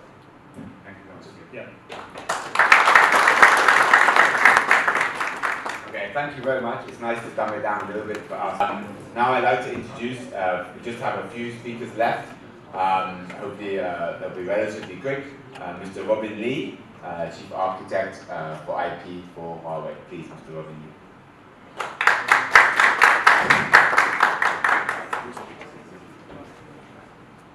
Okay, morning. Okay, so this is Zheng Bin from the Huawei. So maybe this is my page. Next one. Okay. Morning again. Okay, so this is Zheng Bin from the Huawei. My English name is Robin. Yeah, because 20 years ago got this English name, because I will go to the India to develop our first version to incorporate the IPv6 features. Okay, so it's a very honor to have the chance to introduce our work on the IPv6 enhanced innovations, and also it's very lucky because this is my first time to the Africa, and also my first time to Kenya. Okay. This is my brief introduction. In fact, I joined Huawei 2000 and worked for Huawei more than 20 years. And also, in the past years, I have a lot of work for the SRv6 and IPv6 enhanced innovations. If you have interest to read the IETF RFC or the draft, you can encounter me here in the co-author list. And also, I wrote the first book of SRv6. It's too expensive. For the English version, everyone is $200. If you would like to buy one, I really appreciate it. Okay. And also, I encourage you to visit the website www.ipv6.net. Here you can get much information regarding IPv6 enhanced innovations, and this information is more organized than IETF. Okay. In fact, maybe you learned the Huawei successful story in Huawei industry contribution to wireless industry and 5G. In fact, we also have the great contribution to the IP industry. After years hard work, Huawei has won the leading roles in the important standard organizations and the important technical fields regarding IP industry, including IETF, Wi-Fi, and Ethernet. And also we have the great contribution to the IPv6 enhanced innovation. According to statistics, our contribution is more than 30%. I also introduced, we wrote the first book of SRv6, and it now has the Chinese version, English version, and also we have the Arabic version. And in fact, we also have the second book as the IPv6 network slicing. We think the network slicing is also very important, providing services for the operators In fact, the Chinese version is already available. So that means the English version also will publish soon. This time, I wish the price can be cheaper. Okay. Okay. In fact, for the IPv6 enhanced innovation, the controller have an important role, play an important role for the IPv6 enhanced innovation. Because if you want to have the smart path or the smart network slicing, you must have the smart grid. So the controller will play an important role for these solutions. And to facilitate to understanding about the role of the network controllers. So it's just too similar as a Google Map. So we call it the network digital map. So that means use this one. Where the issues of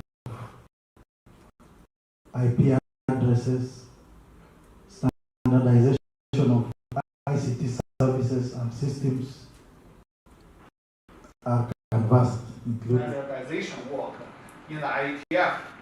We are also working on this field. So, and also the people talk after the SRv6 or the IPv6 network slicing. So what's the next step? So here I just talk to you. So now I led the team working on the APN. That means application aware IPv6 networking. This technology is to integrate application and the networks. So it takes use of the IPv6 extension to carry application information and user information and convey this information from the application side to the network side. So our network can take use of this information to provide finer granularity services and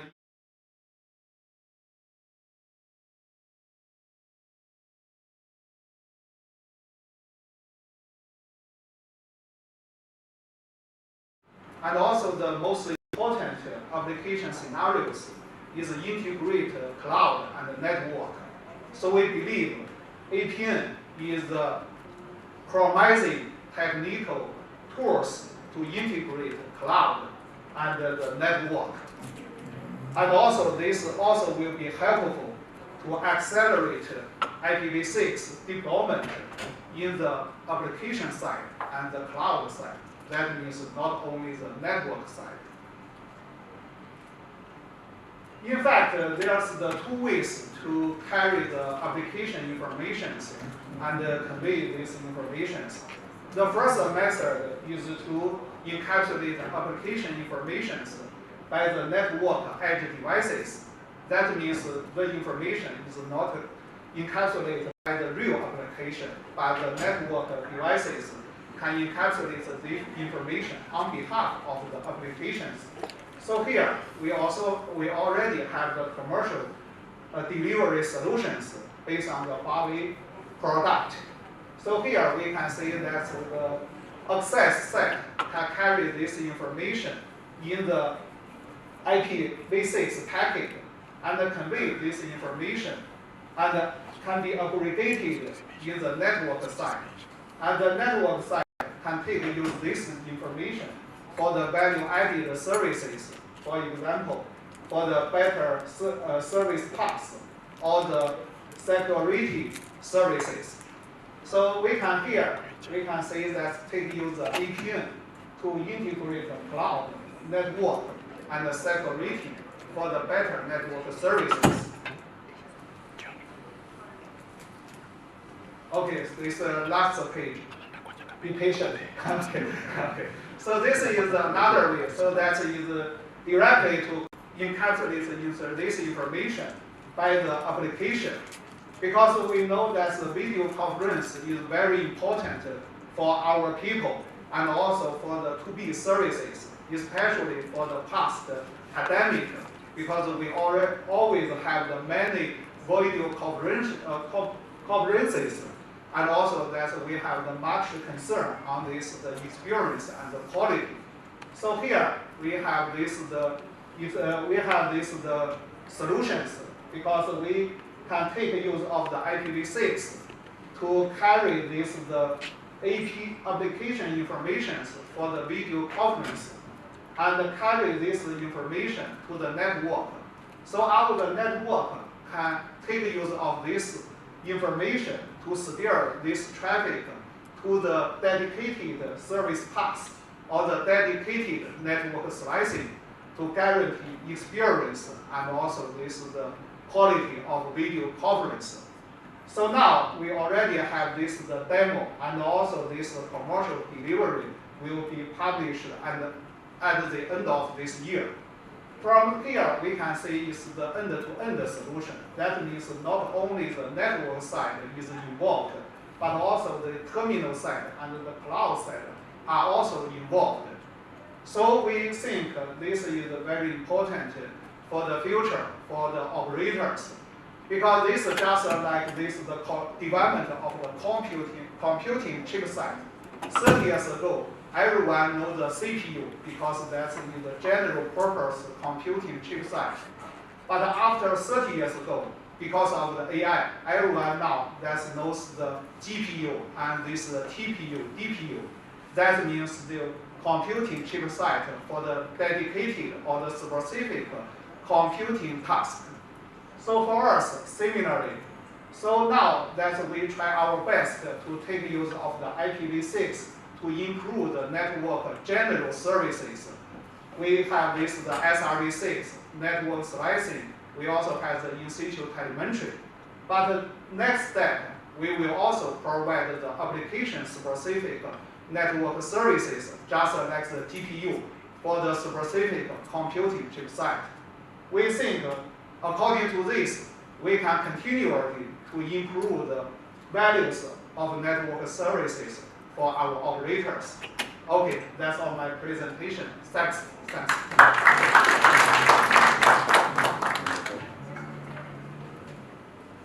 Thank you very much, Mr. Lee. I know that we are short of time, but we've had two global experts come all the way here, Mr. Lee and also Jim, and hundreds of patents to their name and 20, 30 years of experience. It's a shame not to have them give a 1 or 2 or 3 days lecture. Well, hopefully you can find more time for them later. I'm now very delighted to invite Mr. Gershon Gitonga, the head of network planning and design from Safaricom, who will really talk about what's happening in Kenya, what's happening with Safaricom, and also maybe make some announcements about what they'll be doing now. Please welcome Mr. Gitonga.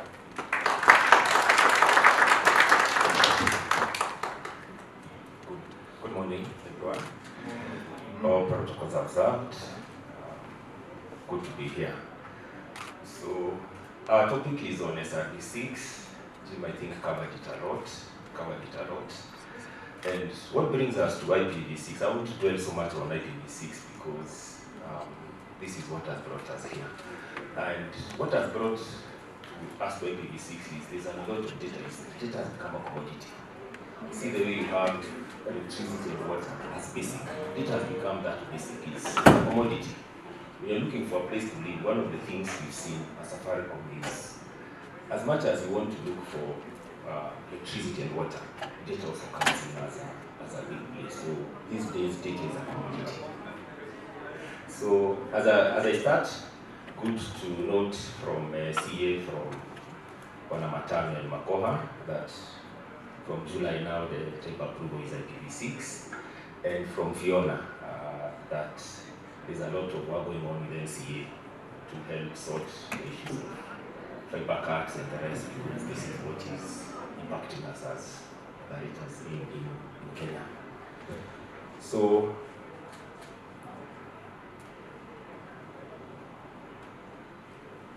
yeah. So as Safaricom, how are we doing? We have around 42 million customers with around 30 million customers who are best active. That's quite a huge chunk. With 3G coverage of around 90% and 4G 97%. We had a program of 4G everywhere with around approaching 600 5G sites. We've seen a lot of use cases for 5G. It's growing up, but you're still seeing some use case challenges.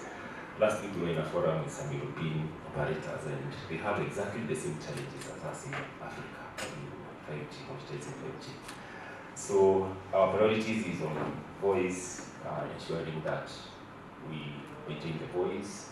Data has become as a commodity, as I've said, and expanding our fixed network. This is both homes and enterprise.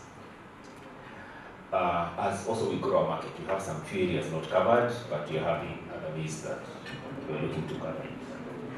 So how is the growth? Data has grown, you can see it's almost a hockey stick, and the growth is mainly on 4G and 5G, mainly 4G. Close to 80% of our traffic right now is 4G.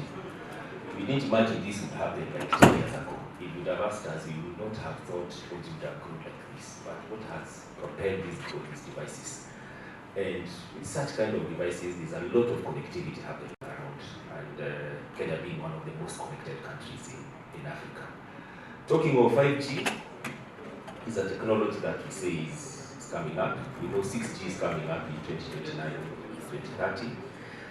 I know that is quite ambitious, but we are seeing a lot of issues there. Now, what are the current challenges? With this kind of growth, we'll experience a very complicated network, and that is where SRv6 is coming in. Configuring the network becomes quite challenging. The topology becomes quite complex. Deployment is quite slow. Troubleshooting is very slow. Time to monetize takes a lot of time to monetize, and you have a very complex network, which when you have a failure takes very long to recover. So with SRv6, which SR is the segment routing, part of IPv6, of which segment routing is whereby you insert the packet information at the source. If I may give you a quick analogy, assume you're traveling from Nairobi to Johannesburg, but you have to connect through Kigali. What you just do is buy a ticket from Nairobi, you connect Kigali, you reach Johannesburg. So you have two segments, Nairobi, Kigali, one segment, then you have Kigali, Johannesburg, the second segment. So what you need is just get a ticket at the source. So with segment routing, what you need is just put the segment information at the source, just that. Then you get the benefits of segment routing, which is quite a number of advantages like simplification, you have the intelligence, you have the programming ability such that you're able to identify the network path throughout the entire ecosystem of the path. So what happens with segment routing is the packets, in case there's a problem, it just moves the destination and it becomes quite easy. So we have started the SRv6 upgrade within Safaricom, and the reason is because of the complex nature of the network. We don't have another option, we have to go to SRv6. So as you can see with this growth of traffic and 5G coming in, as the network grows and expands, it becomes very complex. So this is a quick highlight. This is mainly on automation. The beauty about SRv6 is the programming ability. It is quite scalable and quite fast. Troubleshooting becomes very easy, and you have a real-time detection of faults. And when faults are detected, quite easy to also resolve them. SRv6, we are one of the first commercial use in East Africa, of which we are looking at time to monetize quickly because of the complex nature of the network as it grows. If you don't adapt to quick ways of resolution, quick ways of configuration, you end to lose up on the game. So with the intelligent traffic optimization, you are able to optimize traffic and also save on your capacity, the bandwidth that you currently have, because as traffic increases, you have to be optimal in your capacity. Self-optimization, quite a very important feature, because currently you might have to take a lot of time to optimize, get the optimal route, and say, okay, how do I get these packets from point A to point B using the different protocols? But SR easily comes and sorts out because you reduce all the protocols that you had with EVPN quite easy. And you're able to eliminate like MDP and other protocols that we had before.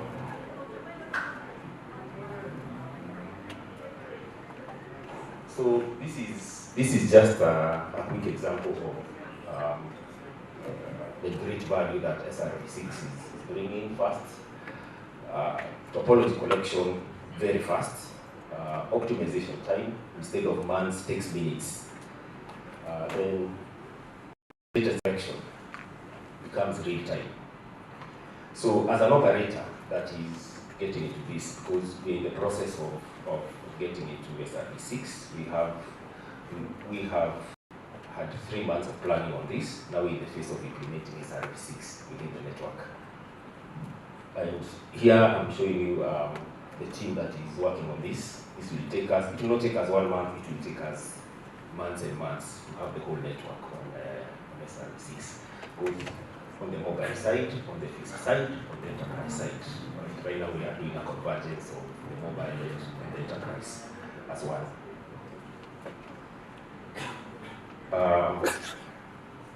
Happy to have Huawei as our partner in this journey of SRv6, whereby we are having a consolidated team that is working to deliver this. This is from the LLD designs, from the HLD designs, to the implementation, to the hardware upgrades, the software upgrades, and in terms of where we shall be in terms of segment routing within our network. It's not an easy task, but it is worth the work, it is worth the talk. So, thank you for that.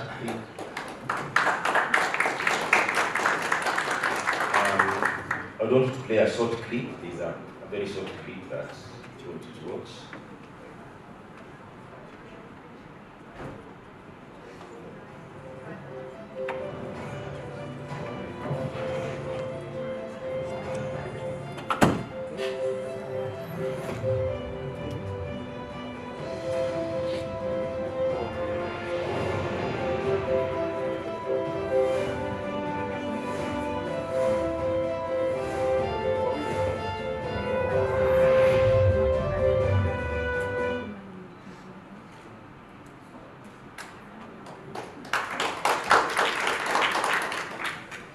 As I close, I would request Adam if you have a shot to the Huawei team. And Andrew. Oh, we also have an Andrew team. Not the Andrew. I have an Andrew also. Yeah, quite. So I want to thank very much Mr. Gershon for the presentation and congratulate Safaricom on implementing or starting their journey for the implementation. As Huawei, I know we're very delighted to be a partner and supporting them in their both mobile network, fixed network, and many other areas. I think it's a great achievement. I'm sure they'll be growing even more in the future. It will be good for all Kenyans. So thank you very much, Safaricom. Thank you for the Huawei colleagues. Before this,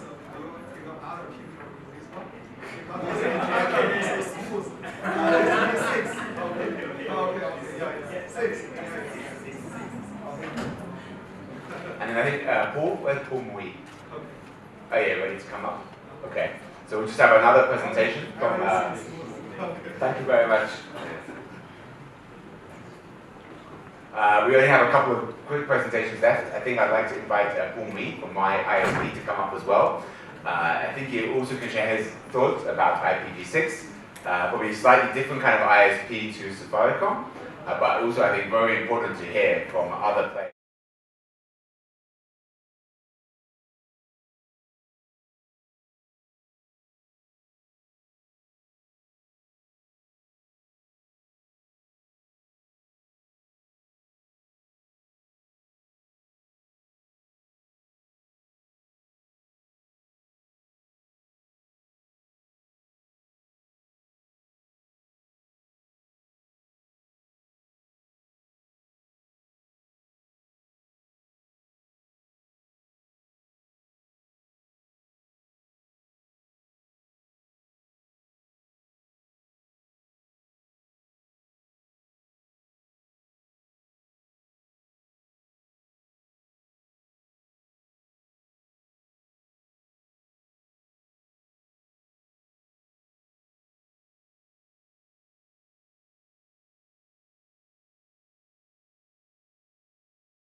from July now, the type approval is IPv6, and from Fiona, that there's a lot of work going on with MCA to help sort the issues of fiber cuts and the rest, because this is what is impacting us as operators in Kenya. So,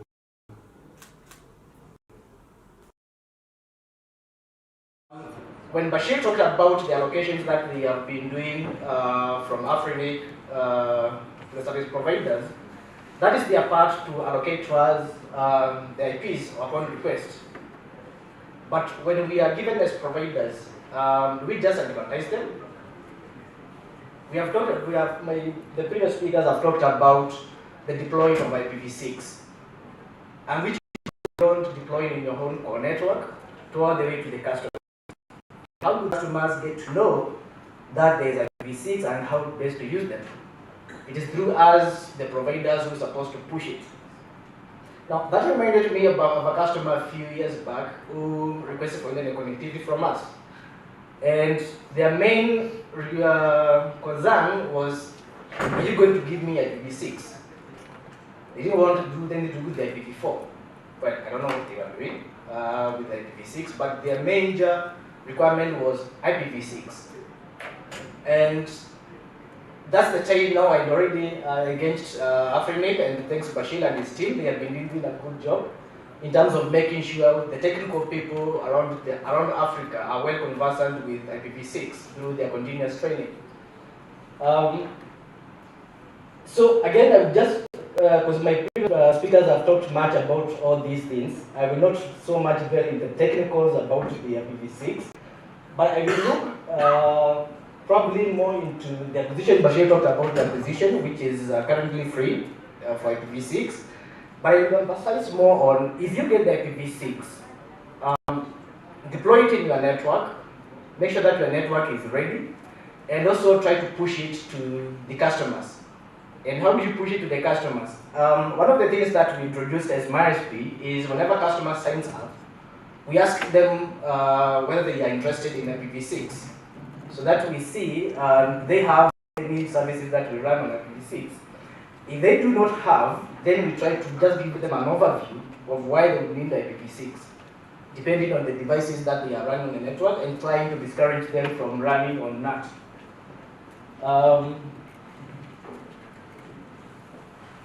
So I think this one also talks about the status of the IPv6 adoption, so I will not go much into that. So I just go straight to a few challenges that I have observed with the customers who I have talked to, who engage them in dumping based on IPv6.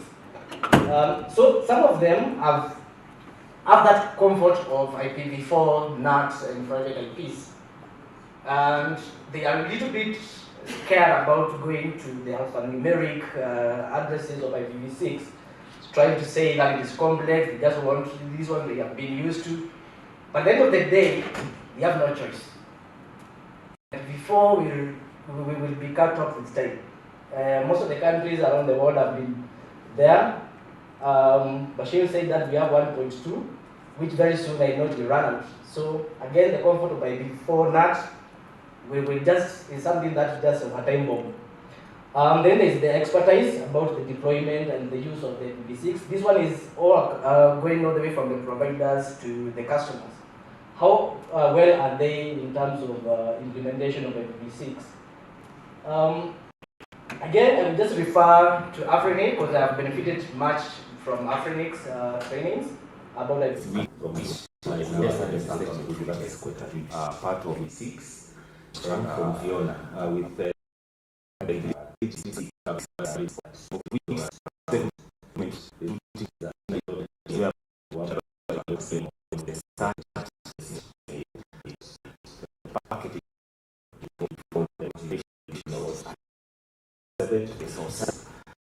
program of if they give you assume you're traveling from West Africa, that's the but you have to connect chunk through with the what it just go via Nairobi, you connect Johannesburg. So you have two segments. Anything to do with the IPv6, and so that is a very good point which I think now CA have already handled that. Then the other challenge probably that I came up with is just our norm of last minute rushes, where we will await, we have IPv6 within our network, we've been allocated, we have tried to advertise them and that's it. Then we'll be caught up with time in terms of deployment. So it is good that we providers we have tested, as I speak, we have tested much of our core network with IPv6, and we saw on IPv6 Go Stack. And as I said, we have already allocated a few customers on that for IPv6. So just a few recommendations that I came up with is to try to analyze the business growth. And when I say business growth here is where, if I was just looking at the last 15 years of where we have come from, how the internet has grown. If I look at my space network and how the traffic has increased and where much of the traffic is also going is majorly on the local content. I have around 60% of my traffic going locally, not internationally. That means I have more customers who are within the country and consuming more traffic. Now, with that, as they grow, that means I have to, the IP address here also grows. So we have to calculate the business needs with the projection needs of our strategy and see how much of the addresses that we need. Then, of course, now reach out to more the AFRINIC, who is our regional registry, to make sure that we have sufficient IP addresses of that. And of course, advertising, and as I said, it's not about advertising, it's also about advertising those IPs and utilizing them in our networks. Yeah, that means now allocating to the end users. So those are the few slides that I had to highlight in this forum. Thank you.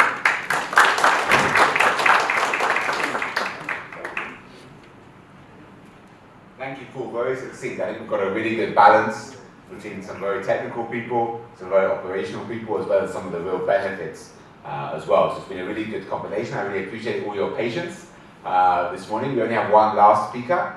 I encourage him to be quite fast. Mr. Xu Zhuhua from Huawei, the CTO of the Huawei Datacom product line. And then we'll close up shortly after he finishes for this session, before we move back to the next session, and I guess presumably a tea break at some point. But anyway, thank you, Mr. Xu.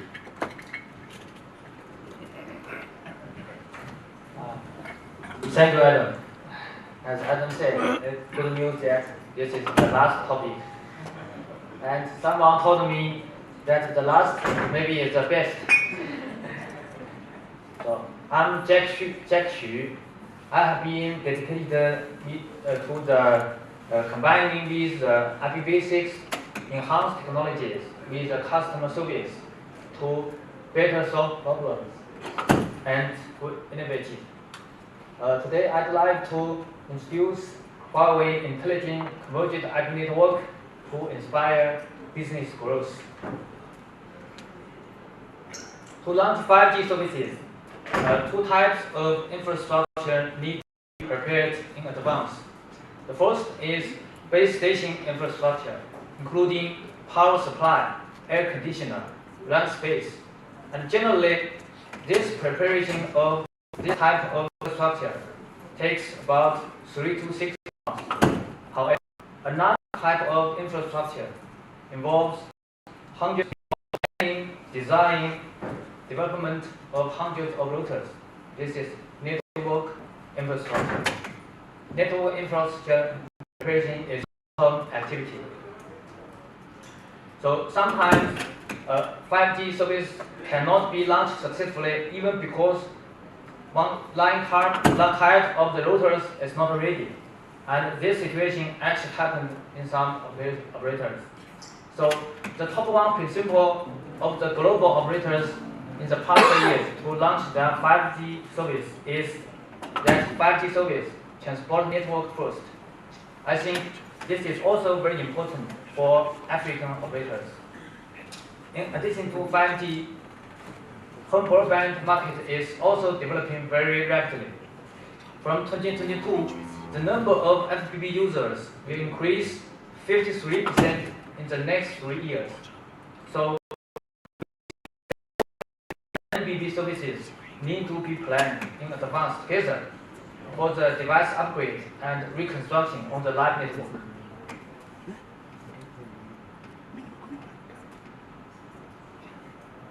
So, as we all know, enterprise digital transformation is a global trend, and this brings huge opportunity for careers. About 93% of enterprises choose multi-cloud, and 75 production systems will be cloudified. Previously, data is stored inside the campus, but nowadays, data is stored in the cloud, maybe far from campus. So, in the hybrid cloud, the career network will be a part of the production system of the enterprise, which poses high requirements on the career network. The first is service provisioning and operation and maintenance. Traditional manual configuration of a private LAN and cross-department collaboration will cause low efficiency and fail to meet enterprise customer requirements. The second, various industries have different SLAs, but nowadays SLAs were only defined based on bandwidth, so which meet the enterprise requirements based on latency, jitter, and packet loss. The third is security. Since the data is stored outside of the campus, the enterprise customers' most concern is how to ensure the data transmission between campus and clouds, how to avoid being attacked and tampered with, and how to prevent more and more network security threats.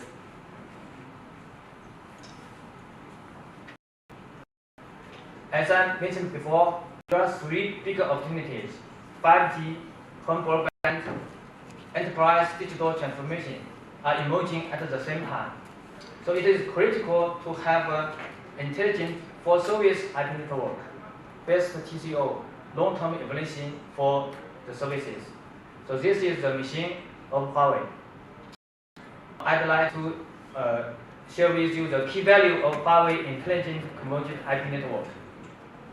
We have the best 5G TCO backhaul network, the most compact Super CO for service router, ultra broadband and ultra stable backbone router, and industry-leading for service firewalls. In addition to the network devices, we also have a smart network brain, digital, which is the network devices most advanced technologies like SRv6, network slicing, and iFit to make the whole network smart and smarter. Now, let me introduce it one by one. Due to the limited fiber resources, a large number of microwaves are still used in mobile backhaul. As we all know, there are 3 major issues on the microwave backhaul. The first is low latency, and the second is small capacity, and third is weather affected bandwidth. So when the problem happens, the video bit rate will decrease, affecting the user experience. So the career revenue decrease too. To solve the problem, adhere to the fiber to the site. Our Huawei 18 series access routers provide effective cost IP-RAN solution especially designed for African operators. As we all know, 100 gig optical modules are too expensive, so we use 50 gig rings for sufficient capacity. And this not only solves the congestion problems, but also improves the service reliability.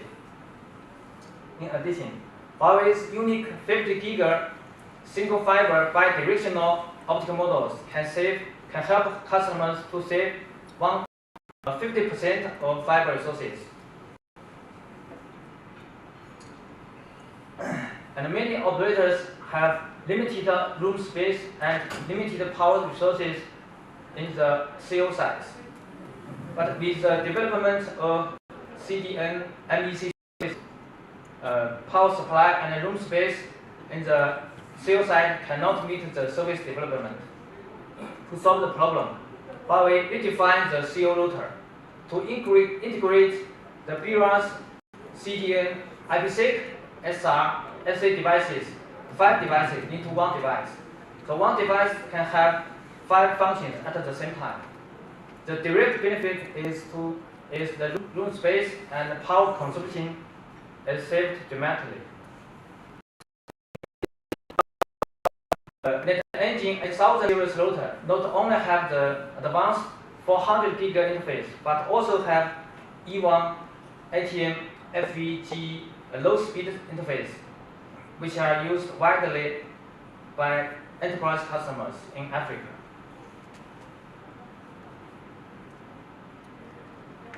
So we have discussed about the access router, the CO for service router. So let's talk about the backbone router.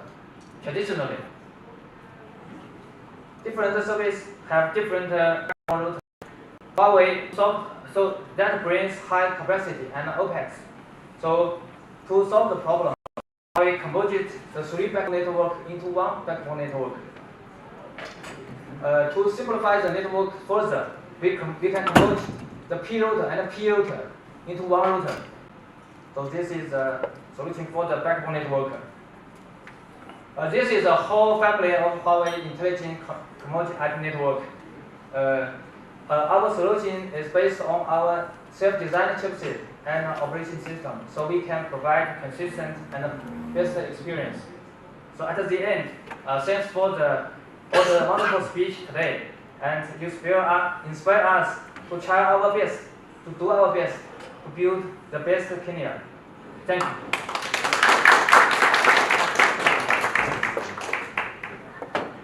Thank you very much, Mr. Xu. Now, as we bring to a close this session, before we move to the session, I'd like to invite Fiona just to make a small announcement, and then we'll move to the next session. So, stage Fiona. Hello again, I'll be very fast and very brief. Globally, there is ways in which we monitor IPv6 deployments. We have a global council for IPv6, and it is the IPv6 forum, and there is a global council that manages how and coordinates how IPv6 is monitored and tries to do awareness on IPv6 globally. And every country is encouraged to have its chapter of the IPv6 council.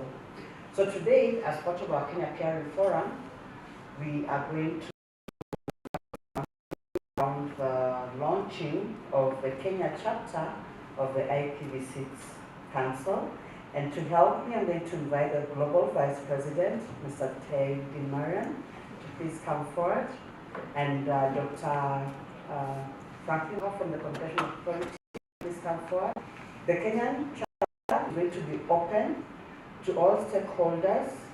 We are going to have an online form that we will share the details of, where you can apply, fill in, and be part of this council, so that we are looking at our ecosystem and keeping track of what we are doing on matters IPv6. So can the group come forward? I think we'll do it from down here because okay, so for we are unveiling our logo, and that's how we are launching it, and we will applaud us for that and appreciate the efforts that we are trying to do to oversee and coordinate IPv6 deployment. You know that CA has got a strategy. So our work as the council, just making sure that we can break down that strategy for everybody to understand and everyone to participate, and to be an all-inclusive council. Thank you.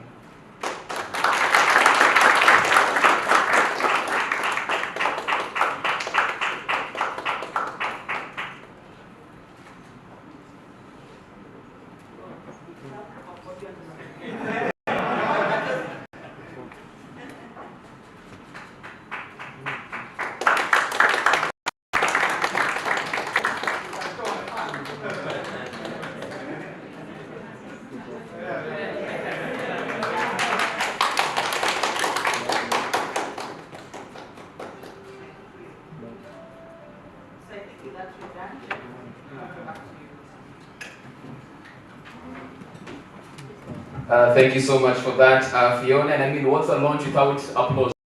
Yeah, as well. Thank you so much.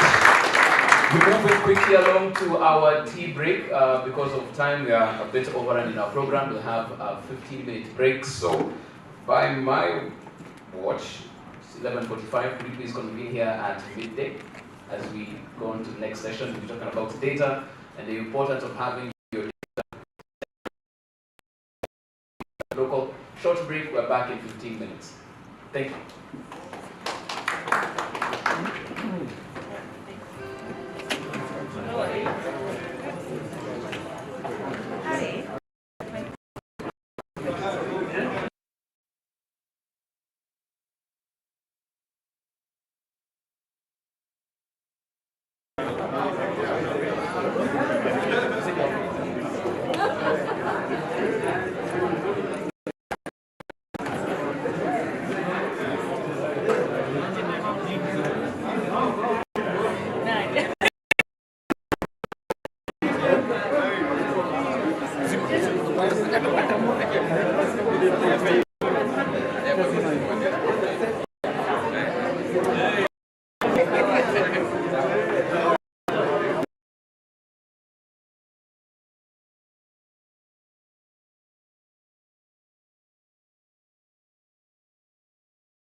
ITW Africa.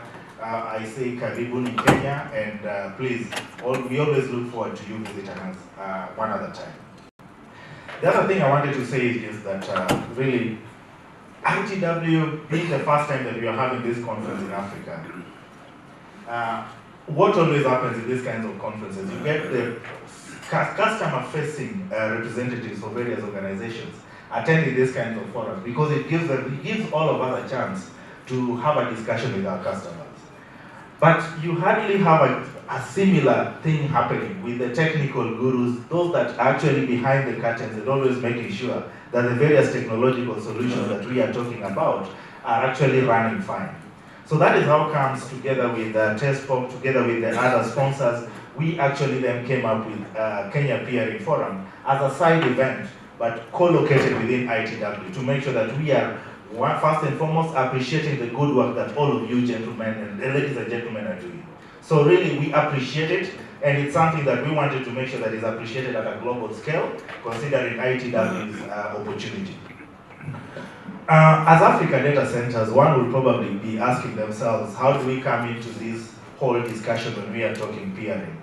And I was just having a conversation a few minutes ago with some of you, and I was saying this is going to be a difficult presentation on my part because I'll be speaking to the converted already. It's very difficult for me to be telling Riaz why he should be collocating at a data center because he already knows what we bring to the table. And what we bring to the table really is just that comfort or peace of mind that you are in a stable environment. Peace of mind that you're actually also going to manage your costs because you're going to be sharing the hosting environment with other customers. So that economy of scale helps you. Peace of mind because we have our data centers within different regional markets across the African continent, and in which case this helps us in a way to reduce the latency, to reduce and to enhance the speed and access of the digital services that are hosted in our data center facility. So if you are in Nigeria, we've got a data center facility in Lagos. If you are in East Africa, we've got a data center facility in Nairobi. If you are in South Africa, we've got our facilities in Johannesburg and Cape Town. And all this is actually just geared upon all of us making sure that we are supporting that digital economy today, but most importantly, doing everything right so that we can support it in the long term. I've liked the conversation today because we are talking about movement from IPv4 to IPv6 because we see that digital explosion courtesy of broadband penetration, digital transformation. So that increased use of digital services is something that we are getting ready for, and we are getting ready for it by way of making sure that we've got the technical skills. I've liked the knowledge from the various subject matter experts today that has actually sort of demystified some of the conversations we were having at ITW, where there's actually doubt as to whether Africa has the skills or the capacity that is needed to support the future. So when I see that we actually have IETF representatives that are actually also local and African based, then that for me is a good sign because it then means that we are not left behind in terms of what we need to do to make sure that we are securing that future for ourselves.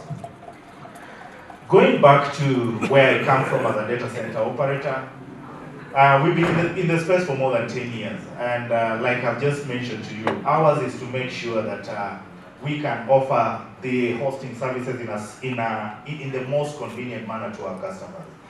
How do we see this working out? Of course, I always feel like charity begins at home.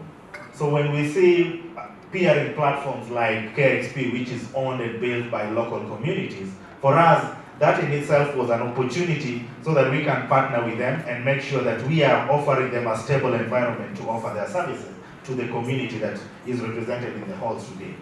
So we've been working with KXP in Kenya. You go to Nigeria, we also have a locally owned and run community that we work with. You go to South Africa, we do a similar thing. Does that mean that we don't work with other XPs? Not really. In whichever shape and form, we try as much we can so that we don't just say that we are neutral, but we demonstrate neutrality on the IXP side because we support all of them and we allow it that each and every IXP can actually work with you so that they can push their agenda, offer you the different values and the unique value propositions that they have, which helps all of us to advance in terms of how we want to grow.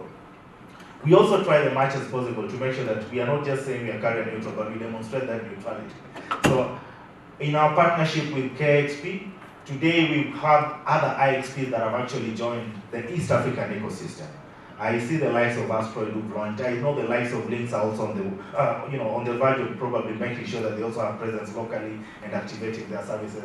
That in itself means we are opening ourselves to the global market, and so there's something that is sticking in East Africa that's making them feel like they need to make sure that they've got presence here. But with these IXPs in place, look at what's happened on the connectivity side. We've got so many global telecommunication service providers and technology service providers who've also seen Kenya and East Africa as that viable market. And East Africa is unique in so many ways that all of us have talked about. But for me, there's one thing that I wanted to share today, considering that we are talking telecommunications and reduction of latency, is the suitability of East Africa to serve the African continent. For a very long time, we've always had telecommunication services serving Africa outside of Southern Africa. Of course, due to the advanced, the infrastructural developments that we have down there. But look at what's happening today. East Africa has actually also come out quite strong, and we've got very stable infrastructure. You talk of the building blocks that you need in terms of the supporting technology. We've got reliable and renewable power. We've got very good human resource skills that can support the technological solutions that we talk about. The regulatory climate is also very conducive.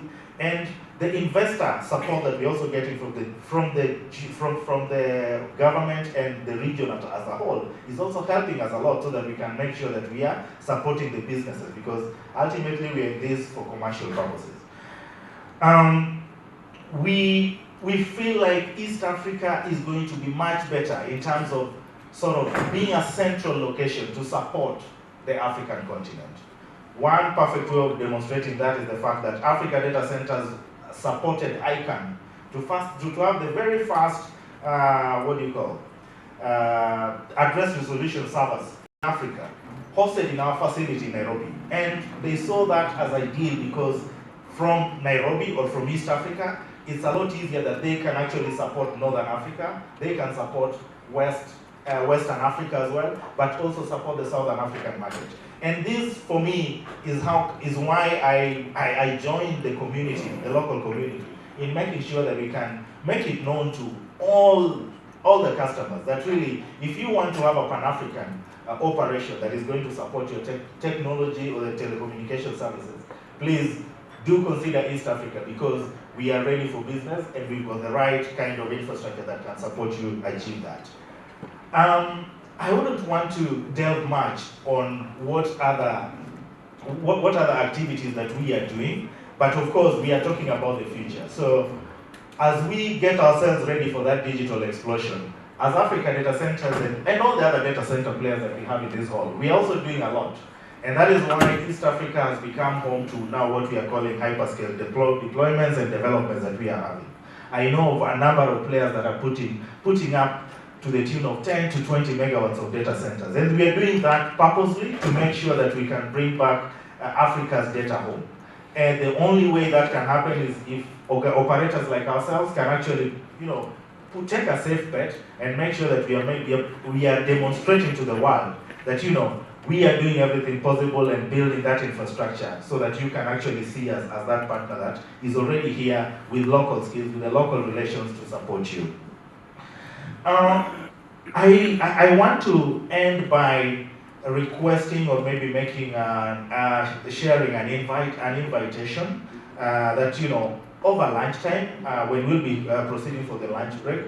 If any of us is around, and this is probably the first time you're around in Nairobi, and you want to maybe just have a look and feel of the data center infrastructures that are around, Africa Data Centers has a booth, so we've got a booth downstairs. Please pass by and maybe make sure that you just have a conversation with us. We'll book you up so that you can at least pass by and get to see what exciting developments that we are doing. But really, this was to make sure that we celebrate the technical community that is supporting us in terms of making sure that it's so easy and convenient for us to access these digital services. So hongera to each and everyone in the hall today, because we at times never get to recognize the very good effort and the very good skills that you guys have to support us so that we can at least realize what is celebrated today. Thank you. I want to end at that. Asante.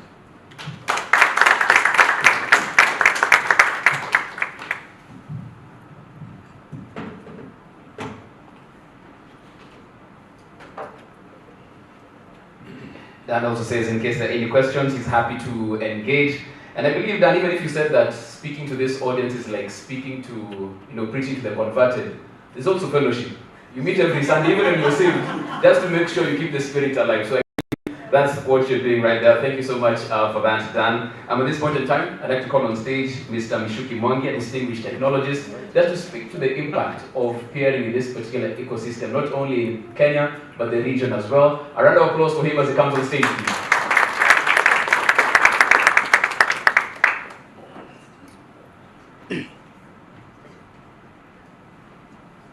Good afternoon. All right, I'm actually quite excited being here today because peering forums are things that are very close to my heart, very, very close to my heart for more than 20 years. And I just want to take a minute to just talk about how this has evolved in East Africa, but I'll start from the very top, talking about how peering looks like across the region. I don't know how much time I have.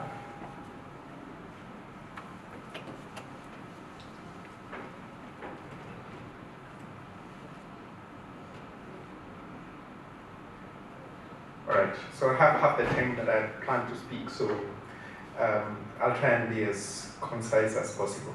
All right, so I got involved with peering around the year 2000, 2001. I used to work for an ISP here. Some of you may know Swift Global at the time. I was among a few of the engineers I've seen around here who were involved in setting up CareXP. At the beginning, we were junior engineers. We didn't have gray beards then. And so it was quite an interesting time when we were learning what is peering, what is interconnection, what is an internet exchange point, etc. A couple of years later, I got an opportunity to start understanding and analyzing what does peering look like across the continent. So I did a survey of all the existing exchange points that we knew then, around 17 of them, wrote out to them and asked them, could you tell me exactly what's going on in your country? How many networks? What's really happening from that front? And I pulled that data into that one slide, which I tend to keep because hopefully we'll put it up in a museum one day and say, in 2008, when we really started collecting data about peering and interconnection, this is how things look like across the entire continent. So there wasn't really much. Only 12 of those 17 exchange points actually responded to my subsequent emails and prodding to give us some data. Some exchange points, the one that had the most traffic was 200 Mbps. The smallest had 300 kilobits per second, but they were still excited about the 300 kilobits per second. It was. But things have changed. And at that point in time, when we did that analysis, the total traffic exchange across the continent was about 364 Mbps, most of that being in South Africa. Kenya was growing, Uganda, Egypt as well. There was a bit of traffic. Fast forward to today. There are 52 internet exchange points. The oldest exchange point we know is in Johannesburg, that's Jinx. Total traffic being exchanged across is nearly 4 terabits, according to PCH. I know not all exchange points export their data in a way that it can be read, so I know it's well above the 4 terabit mark. One of the top 10 largest internet exchange points in the world by volume and number of peers is here in Africa. That's NAP Africa. So we've actually grown considerably if you look at that period. It's just been about what, 12 years, 10, 12 years. We've had a couple of milestones. When I did the research in 2000, the desktop research, let me call it that, in 2008, there wasn't much. So the question is, how do we move on from here? How do we grow the peering ecosystem across the continent? So some of the things we went and did is we started the Africa Peering and Interconnection Forum. The first one was hosted by TESPOC in 2010 here in Nairobi. Small group, this is probably a bigger audience than we had that time. Fast forward to this year, AFPIF in Accra, 400 people plus in attendance, over 26 sponsors. So it's grown in magnitude. What does that point to? Community. The whole peering ecosystem, the internet ecosystem is really developed, hinged on one thing: community.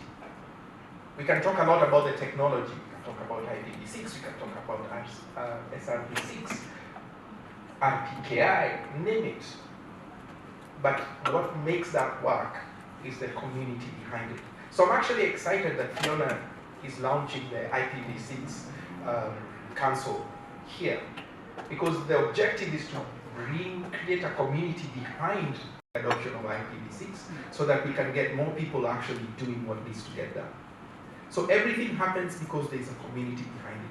And IXP's peering is no different. Why? Because we know peering is about bringing competitors together to actually exchange traffic amongst themselves. They are competing already. And half the time they are not business friends. They are competitors. So when you ask them to come together and exchange traffic among themselves, between their networks, the first thing they're like, why? Why should I do that? Yet this is my competitor.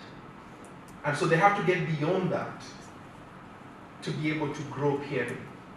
So we did the Axis project in 2012, 2015. Now if you look at though it's a bit small to see, you will see when the Axis project commissioned by the African Union, which we as the Internet Society were the implementers, helped to really drive the conversation of peering across the region. And we saw quite a number of new exchange points popping up. We continue to do our work in supporting various internet exchange points with capacity building, equipment donations, and other things like that that have really helped to push the conversation, strengthen their ability to engage with their local players, engaging policymakers to have conversations around what is good for growing the digital ecosystem, and getting that conversation happening so that you start having those local communities where some conversations are happening about growing that industry. And only when that happens is when you start seeing the growth that you can see across the board. We're excited because AFIX, which started on the sidelines of AFPIF, is now formally registered as an entity in Rwanda. And we are hoping that it's now going to sort of take the lead in championing the growth and the future of peering across the region, not just other organizations. I mean, it's something that's very local to the community. So, there's one slide that I think has gotten lost. So what has happened in that period? For those of you who are AFPIF, these are not new slides to you. For those who missed AFPIF, we normally get Telegeography to come and launch their IP networks report for the year. And Patrick Christian, who normally comes, has been keeping track of the growth of intra-African routes across the region. And these next slides will just give you an overview of how that has grown for that period. So again, this is very fresh from 3 weeks ago when we had AFPIF in Accra. So 2019, that's how intra-African connectivity looked like. 2021, it started growing. Look at 2023. Now, where is it all going? I think Dan Quart has pointed to something about East Africa. There's something really happening in East Africa with growth. And so my next conversation is around what has really happened in East Africa. So at the Internet Society, we do have a platform called Pulse, basically the pulse of the internet. And we measure what we call the resiliency indicator, or the resilience index, by looking at the infrastructure, performance, security, and market readiness of a country. And we assess whether that country is performing well from an internet resiliency index point of view.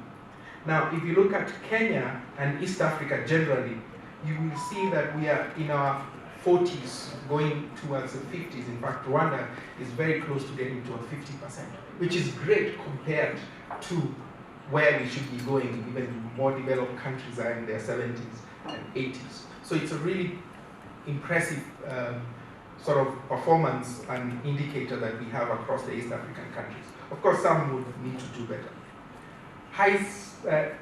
IXP infrastructure across the region, well, almost all countries, with the exception of our brothers from South Sudan, have an internet exchange point. In fact, and I've included DRC here because we've also included them in the part of the East African community. So, if you see that as an anomaly, it's quite deliberate. And we're also quite excited because AFPIF is going to DRC next year.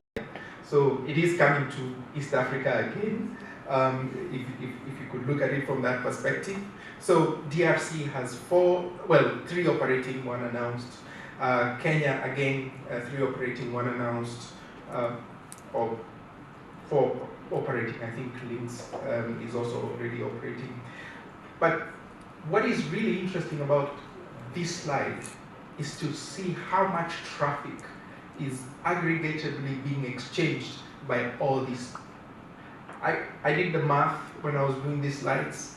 It's upwards of 500 gig of traffic being exchanged through public peering, just public peering.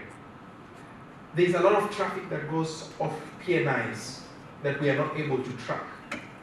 This is just across the exchanges. So it's quite impressive.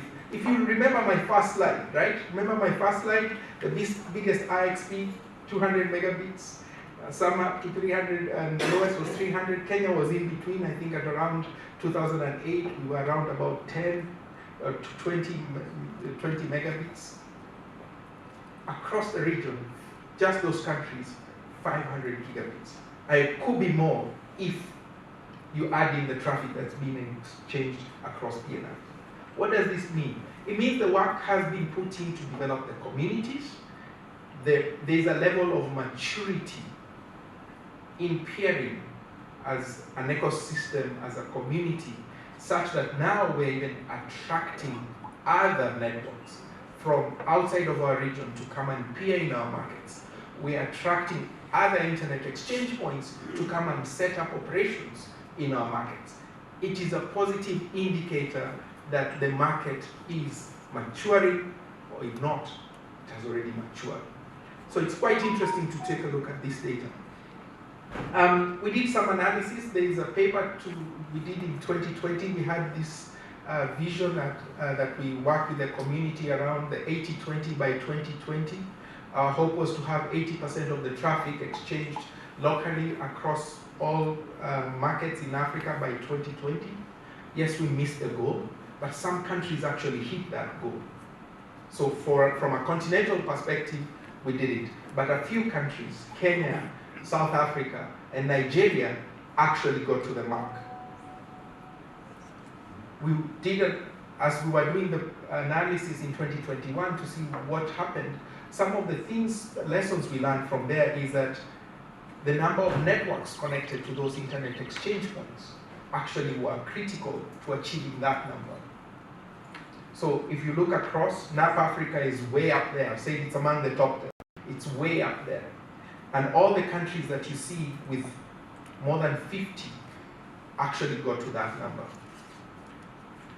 We've done pretty well in data center infrastructure, fairly well. If you look at datacentermap.com, it says we have 9 in Kenya, 1 in Uganda, 2 in Tanzania, and there are just about 14, 15 data centers across the region. That's really cool for a region. I'm going back to what my good old friend Dan has said. There's something about this region that we need to actually leverage on. There's a lot of opportunity. You look at the terrestrial infrastructure. That is something that is also enabling the growth of peering and interconnection. The one thing we need to fix, though, is the cross-border issues.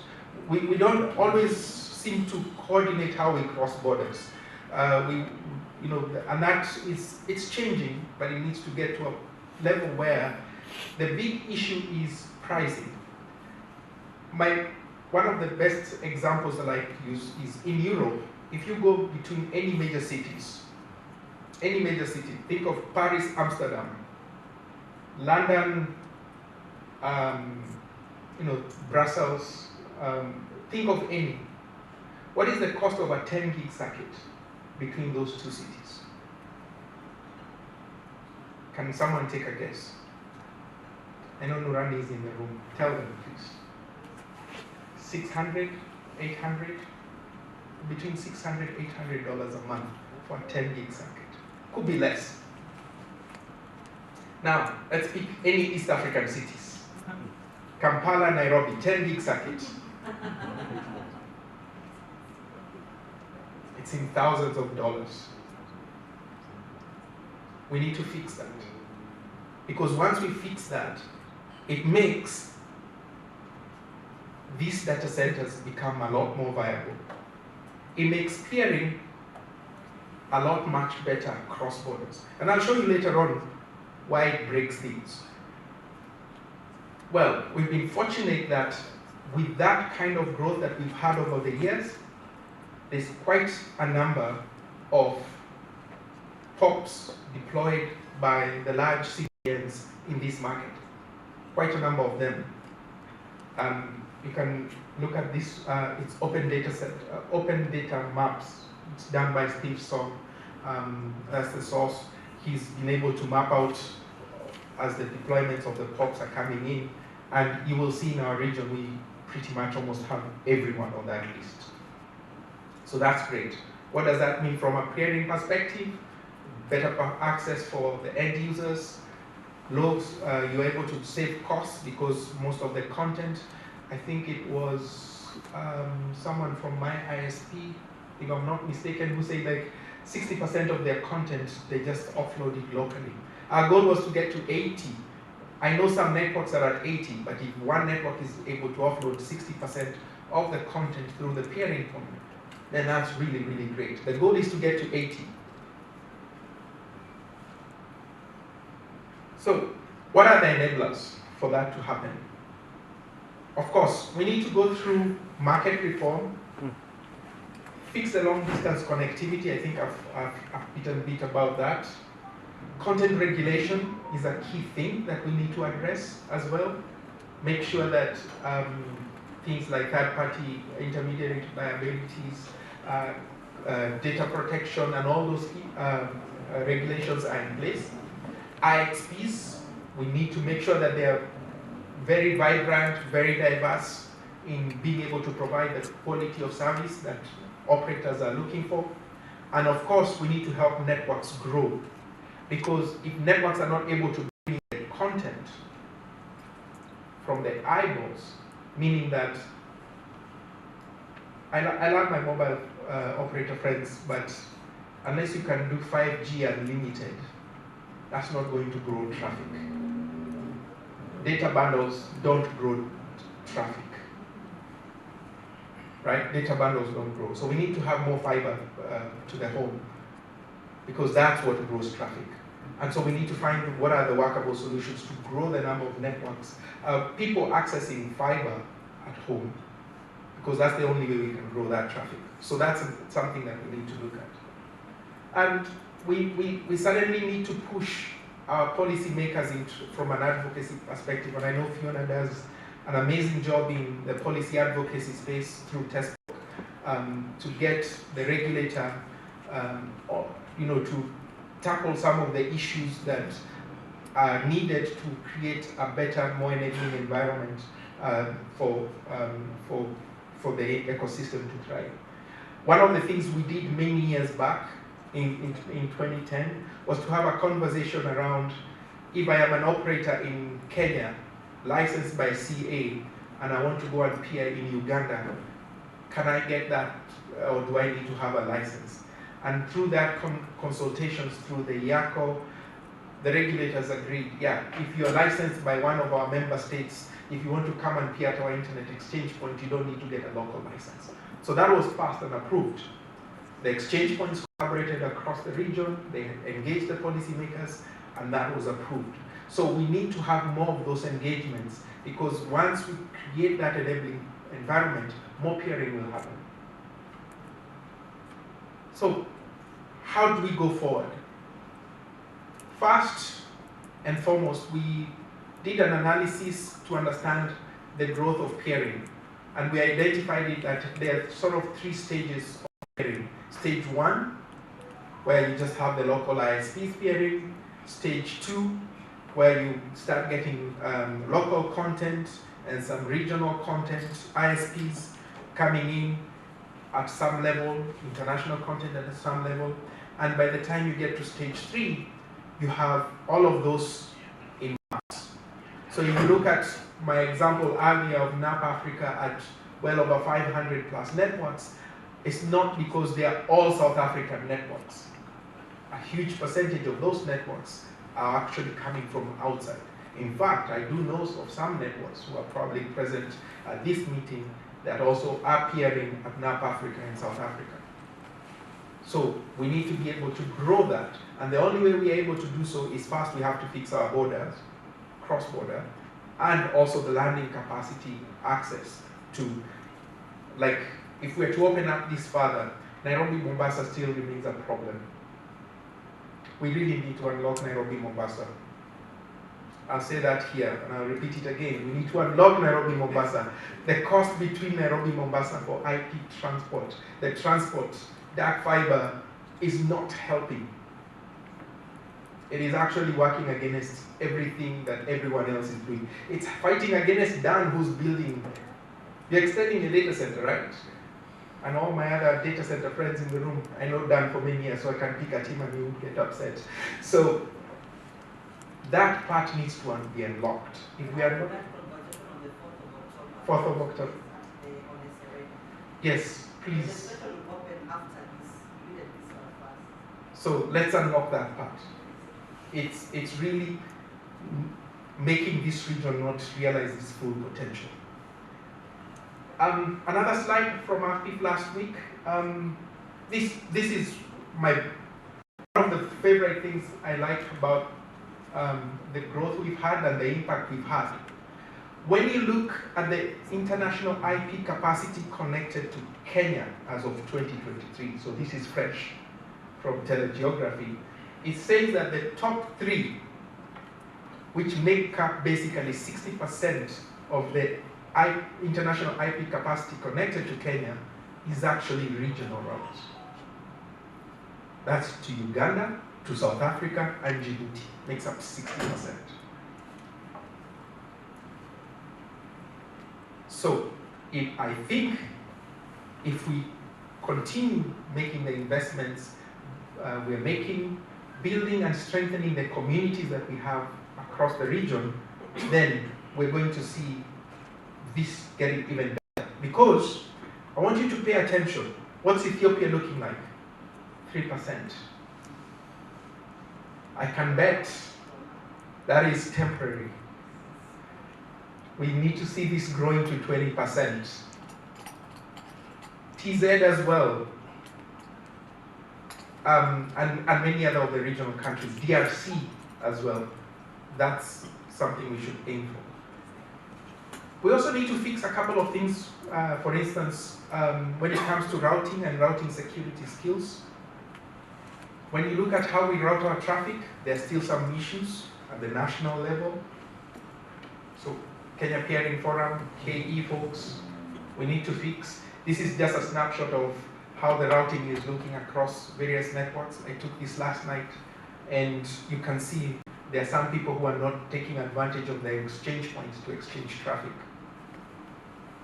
Right? We need to fix that. We need to implement routing security, because again, that's the only way we build trust for more people to continue using the networks.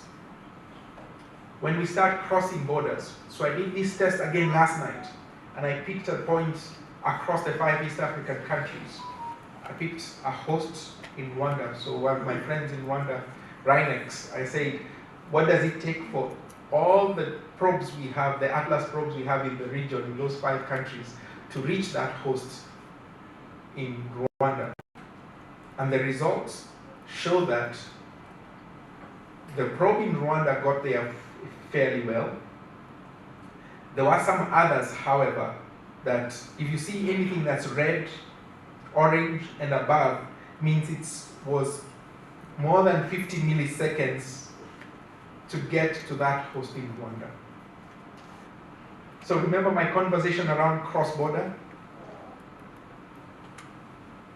That's how you see the effect. Because now the routing is based on where can I get a cheaper path, and sometimes that cheaper path means going to South Africa. If you check the trace routes here, you'll see some stuff went, because you bought IP transit all the way to South Africa, and then for it to come back.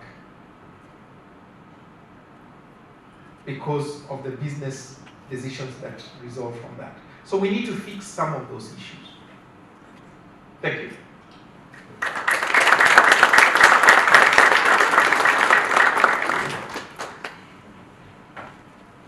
A round of applause for him. Trying to unpack all he had in half the time he had even prepared to do that. And I mean, that's an amazing feat. Thank you so much for that. I'm sure we can also have that conversation post his presentation. At this point in time, of course, he's speaking to the issue of cost and how it actually makes business sense and puts a business case for those who are in this particular space. And that's where the conversation goes to now. If you're in content, if you're in cloud, how does this make sense for you at the end of the day? And leading us through that particular conversation, I'd like to call on stage the moderator for that panel, Milka Muga, who's Business Development Manager at TESPOC. A round of applause for Milka, please.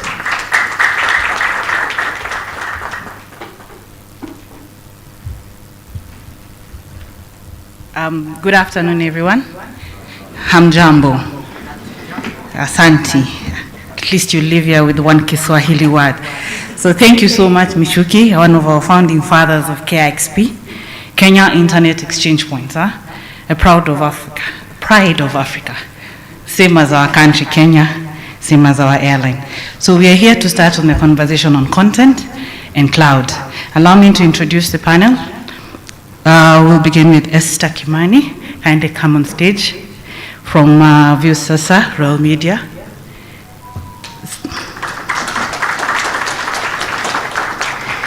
Secondly, we have from Pax Data Center, Emmanuel Makina, Sales Manager too. From Angani, the founder and COO, Mr. Riaz Bashani. And last, Sajid Vayani from Icolo Data Center, from Digital Reality. Kindly give a round of applause.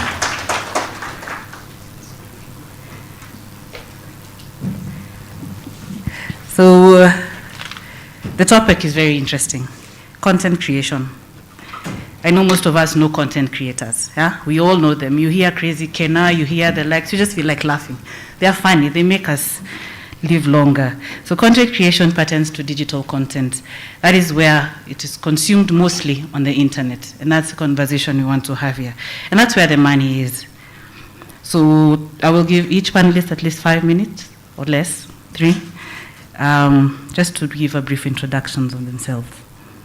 I don't think I'll do a better job. So we'll begin with Esther. Good afternoon.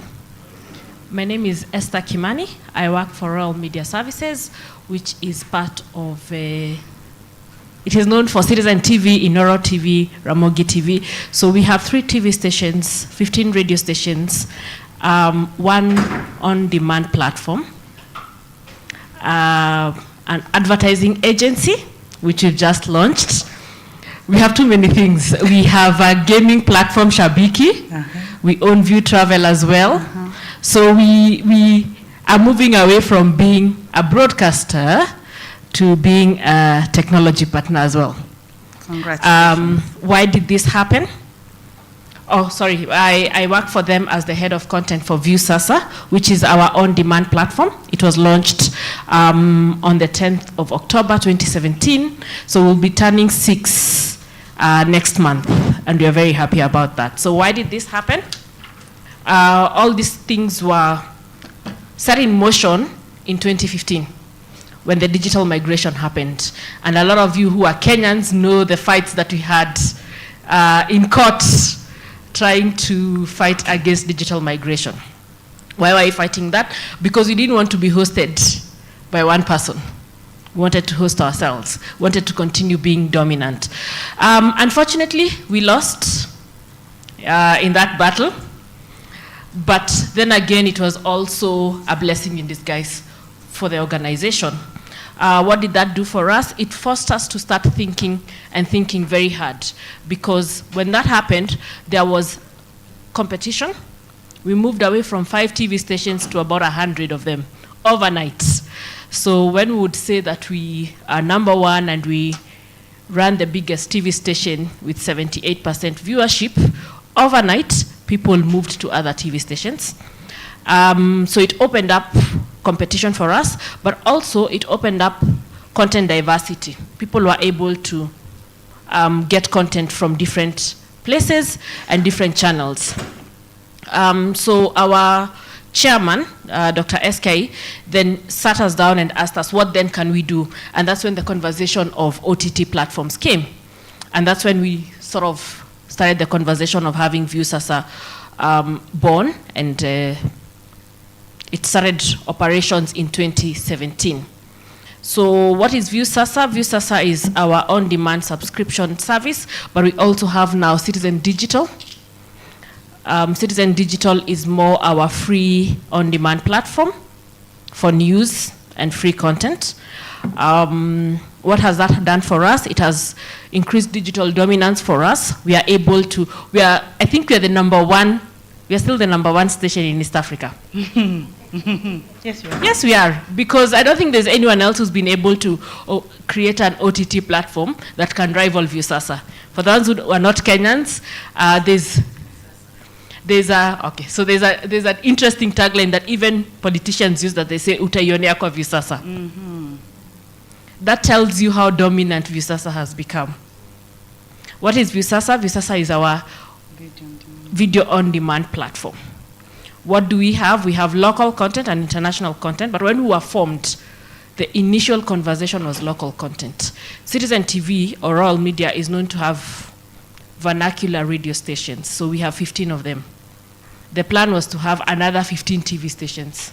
It was not going to be possible. The infrastructure needed to deliver that, we were not going to afford that. So what did we do? We went and created ViewSasa, and we produced content in 13 languages. So you go in, you find Kamba content, you find Luo content, you find Kisii content, and we have recently just started dubbing,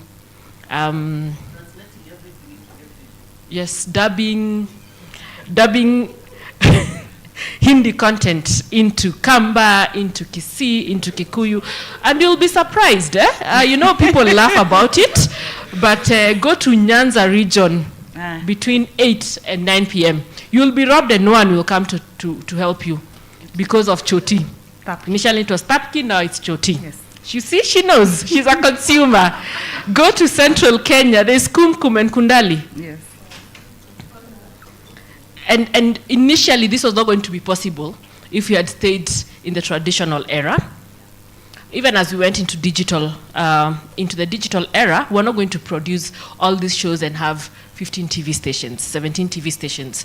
The manpower, the infrastructure needed was not going to happen.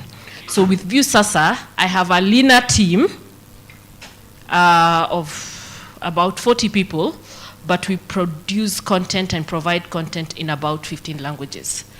So that is something that we really, really pride ourselves in. Thank you.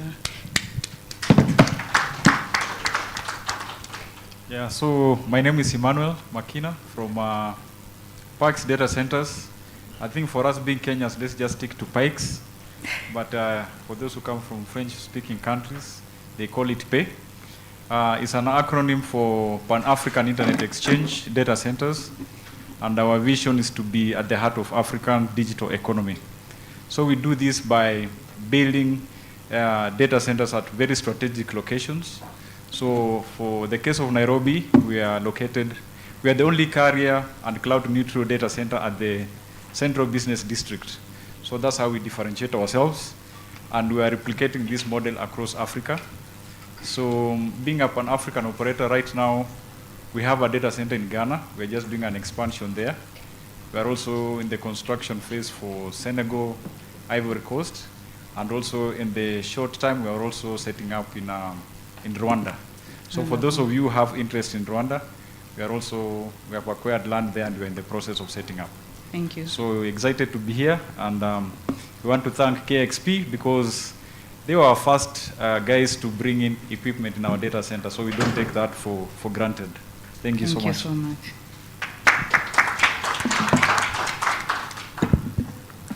Hi, my name is Riaz, CEO for Angani. Angani is a cloud services provider, but also a technology company. We've sort of continued evolving in terms of where the digital landscape is going. We like to solve problems, so that's primarily what drives us. And our business has kept growing as a result of that, right? We started, we've grown organically, so we started with quarter rack of servers, we grew to half a rack, and currently I think we have one of the largest footprints in terms of number of racks. We've always encouraged local content and carrying of local content. So, I used to have this report where we would always report in terms of traffic and how we're doing. We started, with our KXP link at, 10, 20 megs. And right now Fiona is looking at us to upgrade our 10 gig port. So, that's kind of how the landscape here is growing. I think it's growing, on all fronts. And we're sort of proud to be at that front, and there's various things that we do to encourage local content, like peering is included free with all our servers. With any VM you take, you're able to get a 10 gig unlimited connection to the exchange points, right? And that some of that allows you to be able to grow your content affordably, right?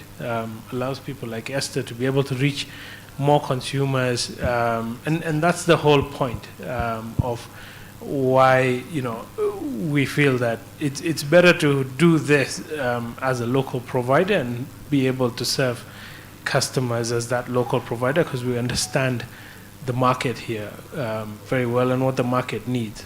Yeah. Okay. Thank you, Riaz. Sajid, last but not least, briefly. Before I start, Riaz, you mentioned about footprint. I'm still waiting for my contract, yeah? To be signed. Thank you so much. My name is Sajid Bayani. I am the sales director at Icolo Data Centers. I know there's been a lot of data centers that you're hearing about, and for me, when I started in the industry 8 years ago, if you won't believe it, Muhoro knows, I was struggling to sell a quarter rack for 2 years. No one would believe in the concept, and now fast forward to 2023, we have a plethora of data centers.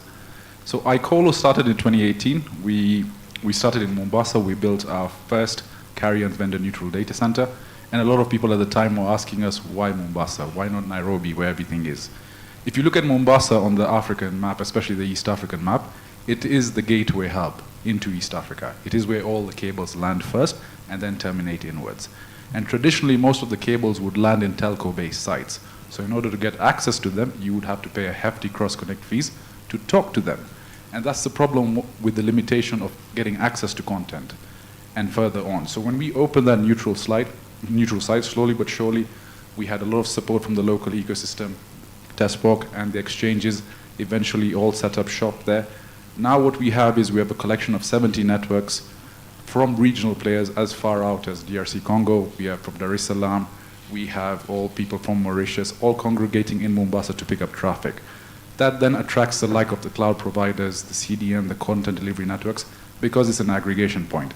To what Michuki was saying, a lot of traffic still feeds off from South Africa and coming into Kenya. So by opening up a data center there, what we are trying to do is make Kenya a hub where everyone sets foot here first, and then if they want to go to South Africa,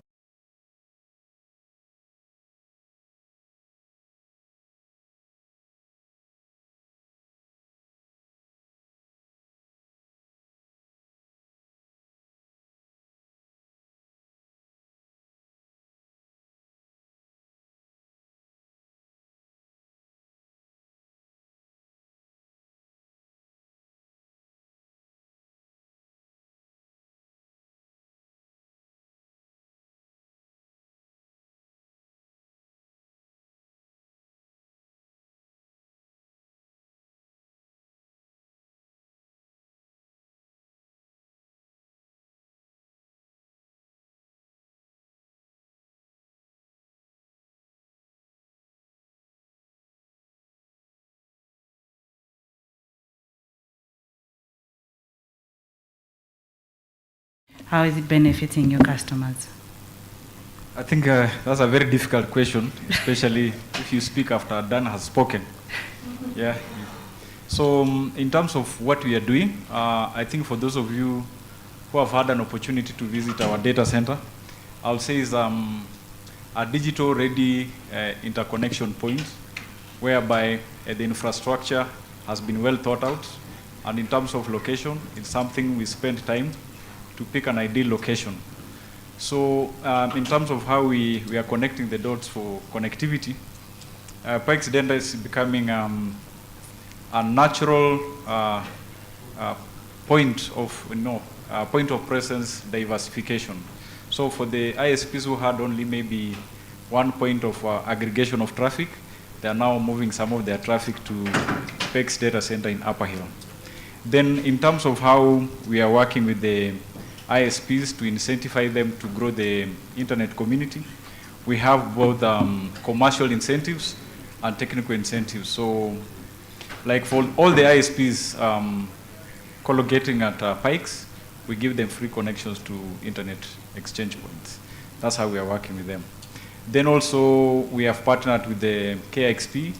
We do various peering forums with them, either through online or sometimes we do events.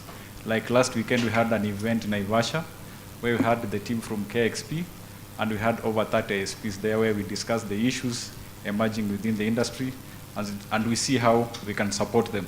One of the emerging issues that we picked up was the cost of collocation and the limited requirements from the small ISPs. So that's our feedback we picked up, and we are able to address that and be able to facilitate them to connect and peer with KXP plus other internet exchange points. Thank you. Thank you so much, Emmanuel. I think just as we carry on with that conversation, Sajid, a digital reality company, that is Ecolo, with a state-of-art facilities. You're known to be very innovative. How are you supporting the local internet ecosystem with regards to the access to the CDNs and the cloud services that are hosted there? Thank you. Maybe to ride off on the wave of Emmanuel. So if we break it down, for example, let's take education as the first perspective. And if I can briefly segue over to the financial sector. You see, with cloud adoption, again, it's education. It's what do you need? Is it a CapEx versus OpEx discussion? What do you have as your organizational goals? The difficulty of convincing some players to move on to the cloud services that Angani and so offer is obviously it starts with education. You won't believe the amount of times I've been to facilities, large banks that you host with, that have their primary site on the 5th floor and their disaster recovery on the 7th floor, within the same city, in the same building. So what we try and do is we educate them, explain to them the advantages of adoption of cloud and data centers. If it aligns with their goal, the next thing is the responsibility that we have to build world-class facilities. Our job is to ensure that this always online ecosystem is supported. We have the generators in place, we have all the elements that ensure that it stays powered on. Now with the amount of competition that's coming up, we obviously have to put our best foot forward. And Gathi, why are you smiling so much? So that enables us obviously to ensure the customer that if you do move to an always online cloud solutions based, the base layer that's supporting it is constantly powered on. On the other end, the last side of the spectrum is the internet exchanges and the connectivity providers who then provide links to these on-ramp solutions. Do we have enough diverse connectivity? Do we have enough diverse ports? Are they very well aware of how to onboard into the exchange, the educational aspect? So what we end up doing is we work with all these collective parties to ensure that each facet is covered. And on the connectivity side, what we try and do is we open our data centers to everyone. We're what you call carrier neutral. So you have 14 dark fiber providers, you have 45 networks, you have multiple exchanges, and you work actively to boost that. I hope that answers the question. Perfectly, thank you. So you can see the perfect ecosystem that is together. The ISPs at the data center, the network infrastructure, the cloud service providers, all of them hosted at the data center. And I believe in light of the recent blackout we had, all those in the data center were comfortable.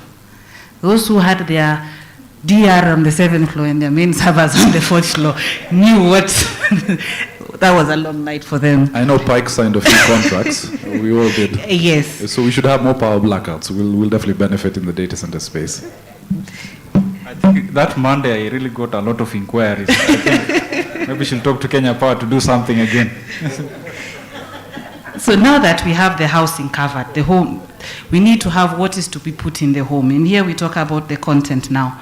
And we have our very own YouTube. Viusasa is our own Kenyan YouTube, if I am not wrong, correct? It began with over 1.8 million subscribers. Esther, tell us a bit more about the Viusasa content. How are you gathering?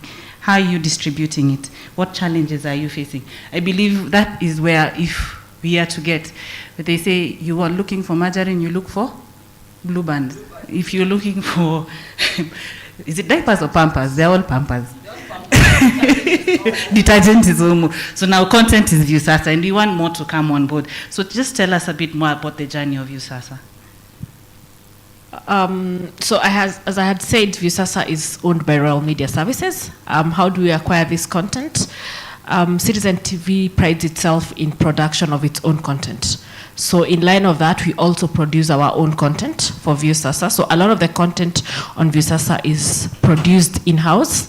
The other content is catch-up content from our sister brands, so Citizen TV, Inoro TV, Ramogi TV, as well as our radio stations. The other way we acquire our content is acquisition from our content providers, where we do a revenue share with them of 60-40. The journey for Viusasa, when Viusasa started in 2017, we were hosted, developed in India by a company called Yap TV. Everything was developed in India and we were hosted on Amazon. And of course, there was a lot of back and forth between Kenya and India. So half the time would be operating from India, and then that would be operating from Nairobi. 2020 was a redefining season for us when COVID happened. One of the things we realized was we could not travel to India, and they could not travel here. And you can tell I'm Kenyan. I have proper Kenyan accent, and my partners on the other side had proper Indian accent. So our conversations were quite something. If you're on our calls, you'd wonder how these people are having a conversation. So it was a redefining moment for us. And we asked ourselves very hard questions. Why can't we develop the app locally? And we have the right people to do it. So we developed the app locally in 2020. So now the app, everything is done in Nairobi, Westlands. And then last year, we decided to be hosted by a local data center. My partner is Riaz, who's seated here. So, and that has really helped us in terms of managing the content, in managing our costs. My CDN costs are going all over the place. So today the dollar is 120. Tomorrow it is 140. The next day it is 160. So things were all over the place. So even before the Kenyan government decided to go and buy oil to try and manage their costs and dollar, we decided to speak to Riaz. And I can comfortably say that it has been a very good relationship for us. Of course, we've had our ups and downs, trying to merge and figuring out how to work together, but it has really brought down our costs, and we are able to now serve our partners well, serve the audiences a better experience. One of the things we are doing, which you'll see in this new quarter that we are going to, is that we're moving away from being an OTT platform to being a service platform. So you'll have a shopping experience, and you don't want this shopping experience to be buffering, or it's managed from India. So we are going to introduce Citizen Duka, what you're calling Citizen Duka, which will be a discounts and coupon platform. You don't want to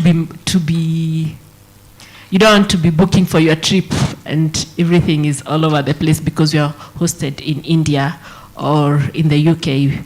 So we are very glad that we managed to have a conversation with Riaz, and now we are hosted locally. View Duka, View Sasa, View Pay, View Travel. Thank you very much, Esther. We are looking forward to the data. This is a yes or no question, but it's actually a yes. Soon enough, the data, as much as it's coming through RIA Zangani, we'll be having the data directly at the exchange point. And RIAS is one of the cloud service providers that joined the exchange point in the year 2020. Just tell us, as a local content and cloud service provider, can you tell us more about the kind of content that you bring into the exchange points, and what have been your challenges and benefits? Yeah, I think she mentioned the content. Kum, Sultana, Fiona, we need more users, and then the 10 gig port is going to come. How many users are there? 52 million. Exactly. As many users as Usasa can serve. Exactly. I think we need to take this off and finalize and sign the agreements, because it is very clear. It's done.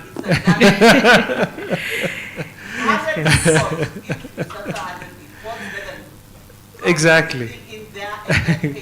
That's where we need to go. Yeah. So and that's where we're going. Yeah. So it's a journey that started, like I said, from 10, 20 megs, and it's reached 10 gig and it keeps growing. So we like to measure everything in bandwidth and ports. I think we've seen a range of content, right? We have people hosting their ERPs. We have video content. Video content is really growing. And some of the work that actually enabled us to host Viusasa was done in-house. They were developing, but we were developing a whole platform for video, and it was just with that initiative that the content guys have a problem. They were saving all their content on disks, on literally external disks, ferrying them around. I think in the early days of Viusasa, the disks used to be shipped physically to Amazon data centers. So we've come a long way, but the reason we were developing this is so that there's that problem of where do you store content. The natural place is the cloud, but how do you then monetize this content? And so we spend quite a bit of work on seeing, because it's one thing to just give VMs and to lease dedicated servers, but it's another thing to actually give solutions that customers want. And I think the other cloud providers across the world have been developing the same way. And our team, we have an amazing team that actually has been able to develop the exact same workflows that you would get in any other cloud provider for encoding content, streaming content, digital rights management, and everything across the board. So I think, as Dan said, and as everyone said here, we have all these skills here. We build all these platforms here. The technology exists for everyone. So that's kind of what we look at. But going back to kind of what content is hosted, so I think it's increasingly, now video is becoming bigger and bigger. Financial services, ERPs, that's naturally everyone, a lot of banks are hosted at the data centers. So you see a range of services, a range of content, because all this adds up. We have a lot more government services coming up now, right? We have to use eCitizen for everything, including our parks. But it sort of is becoming a key platform, right, for us to do business online. And Kenyans are growing up in that culture. My kids and everyone else is now more used to Glovo, Jumia, and some of these things, as opposed to actually going and shopping at the supermarket and doing so on, right? So I think increasingly we're becoming a digital society, and that just means that it's a whole mix of content that we host and continue to host. Thank you, Riaz. I mean, content is everywhere and content is king. Everyone's bank account now is an app. Education will all become online. Government services are now online. I don't think anyone here wants to queue at Jogo House anymore. So all that is content and it will be hosted in the cloud. As the final piece of advice to our panelists, what is the main message that you would like the audience to go with today? So probably we'd start with Sajid. Co-located Taikolo. I think ultimately, as we start transitioning, as to everyone has said, to an always online ecosystem, as we all start digitizing, we really have to evaluate our strategies and what the plans are. And one thing you can think about Kenya is we've got the lock, stock, and barrel now. If you need cloud solutions, if you need exchange points, if you need data centers, we have great facilities. You will not find anything better in Europe. We've matched the standards, we're here, we're ready to serve you. And it's just a matter of time before the uptake and the penetration is far outreach. So we're ready to serve you. If we want, we can have a separate discussion outside. Here's my contract, yeah? We're still waiting for it. Yeah, thank you. Makina, sure. Okay, so maybe I'll just want to wind up by saying that the data centers are not just places where people bring racks, but it's a place whereby you are able to interconnect, transact, and grow your business with the people you're doing transactions with. And we are also trusted advisors, because when we are there, we have like a bird's eye view of what's happening in the industry. So like from our experience for the 3 years we have been in operation, we have been able to point, especially the small customers who are coming up, the small ISPs, maybe who didn't know how the SN numbers work. We have been able to work closely with their KXP, and we have seen some of them start working strategically and planning their network expansions, because the traffic is growing very fast. So for data centers, even if you don't have an immediate co-location need, it's good to keep in touch with us just to pick up the latest trends happening in technology. Thank you. Thank you, Emmanuel. I think Riaz, you can give us your parting shot. Yeah, I think everything is evolving, and like we said, cloud, AI, digital, that's kind of where everything is going. Yeah. So increasingly, like we're seeing more and more people adapting sort of newer technologies, getting to the data center. I think the thing that my takeaway, which is kind of coming up more and more, especially this year, is about costs, right? And increased costs. And I think one of the key costs is power costs.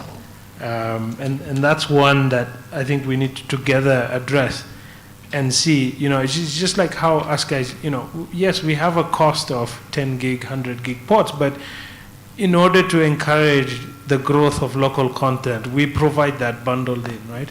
I'm not saying power should be bundled in, but I think collectively the industry kind of needs to see, whether it's greener kind of data centers hosted closer to power, things like that we need to consider, so that we sort of make it still cost effective to be hosting within these data centers. So I think one of my main concerns is, what's kind of happening with power costs, and that shouldn't hinder the development that's all happening all around us. All right. Thank you, Riaz. Lastly, our lady of the panel, Esther. Thank you very much. I think for me it is providing solutions for broadcasters. A lot of us as broadcasters, as content creators, I'll be very honest, until today there's quite a lot of things I didn't know. I've learned today. So you can imagine what is happening back in the broadcasting houses. We are predominantly content people, and we broadcast. We don't understand a lot of this technology. So maybe it is time for a lot of people in the house to come and start knocking into our doors and providing solutions for us and how to best manage our content and monetize our content. And then the final one is, I know Fiona had discussed these data costs, because data is key, but it's very, very expensive in this country. You travel abroad, you get their data cost, and you're like, I think I want to live here because I can browse and do a lot of things, because their data is very affordable as opposed to locally here. Yes. Thank you very much, panelists, for the very insightful discussion. For me, Mambo Nima. Mambo Nima. create your content, host your content, and peer your content. Thank you very much.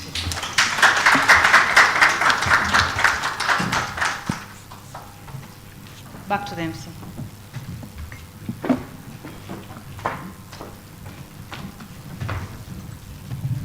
Thank you so much for that, Milka, and for the panel and the insights that they gave as well. I think you can give them another round of applause as they have their seats. Of course, this leads us to lunchtime. We'll take a break. After lunch, we come back and delve more into these particular issues. Just a heads up, even as we're going for lunch, I believe all of us got our lunch vouchers as we registered. We'll need those as we go for lunch. It's now 20 minutes past 1. We'd like to be back at 20 minutes past 2. Is that so? Or 2? 2. So it's 40 minutes. Fiona said 40 minutes, we get it done, we come quickly, we continue with it. Milka had said, yeah, on mambo matatu, yangu ni jambo moja. Let's go eat lunch. We meet here at 2. Have a good afternoon.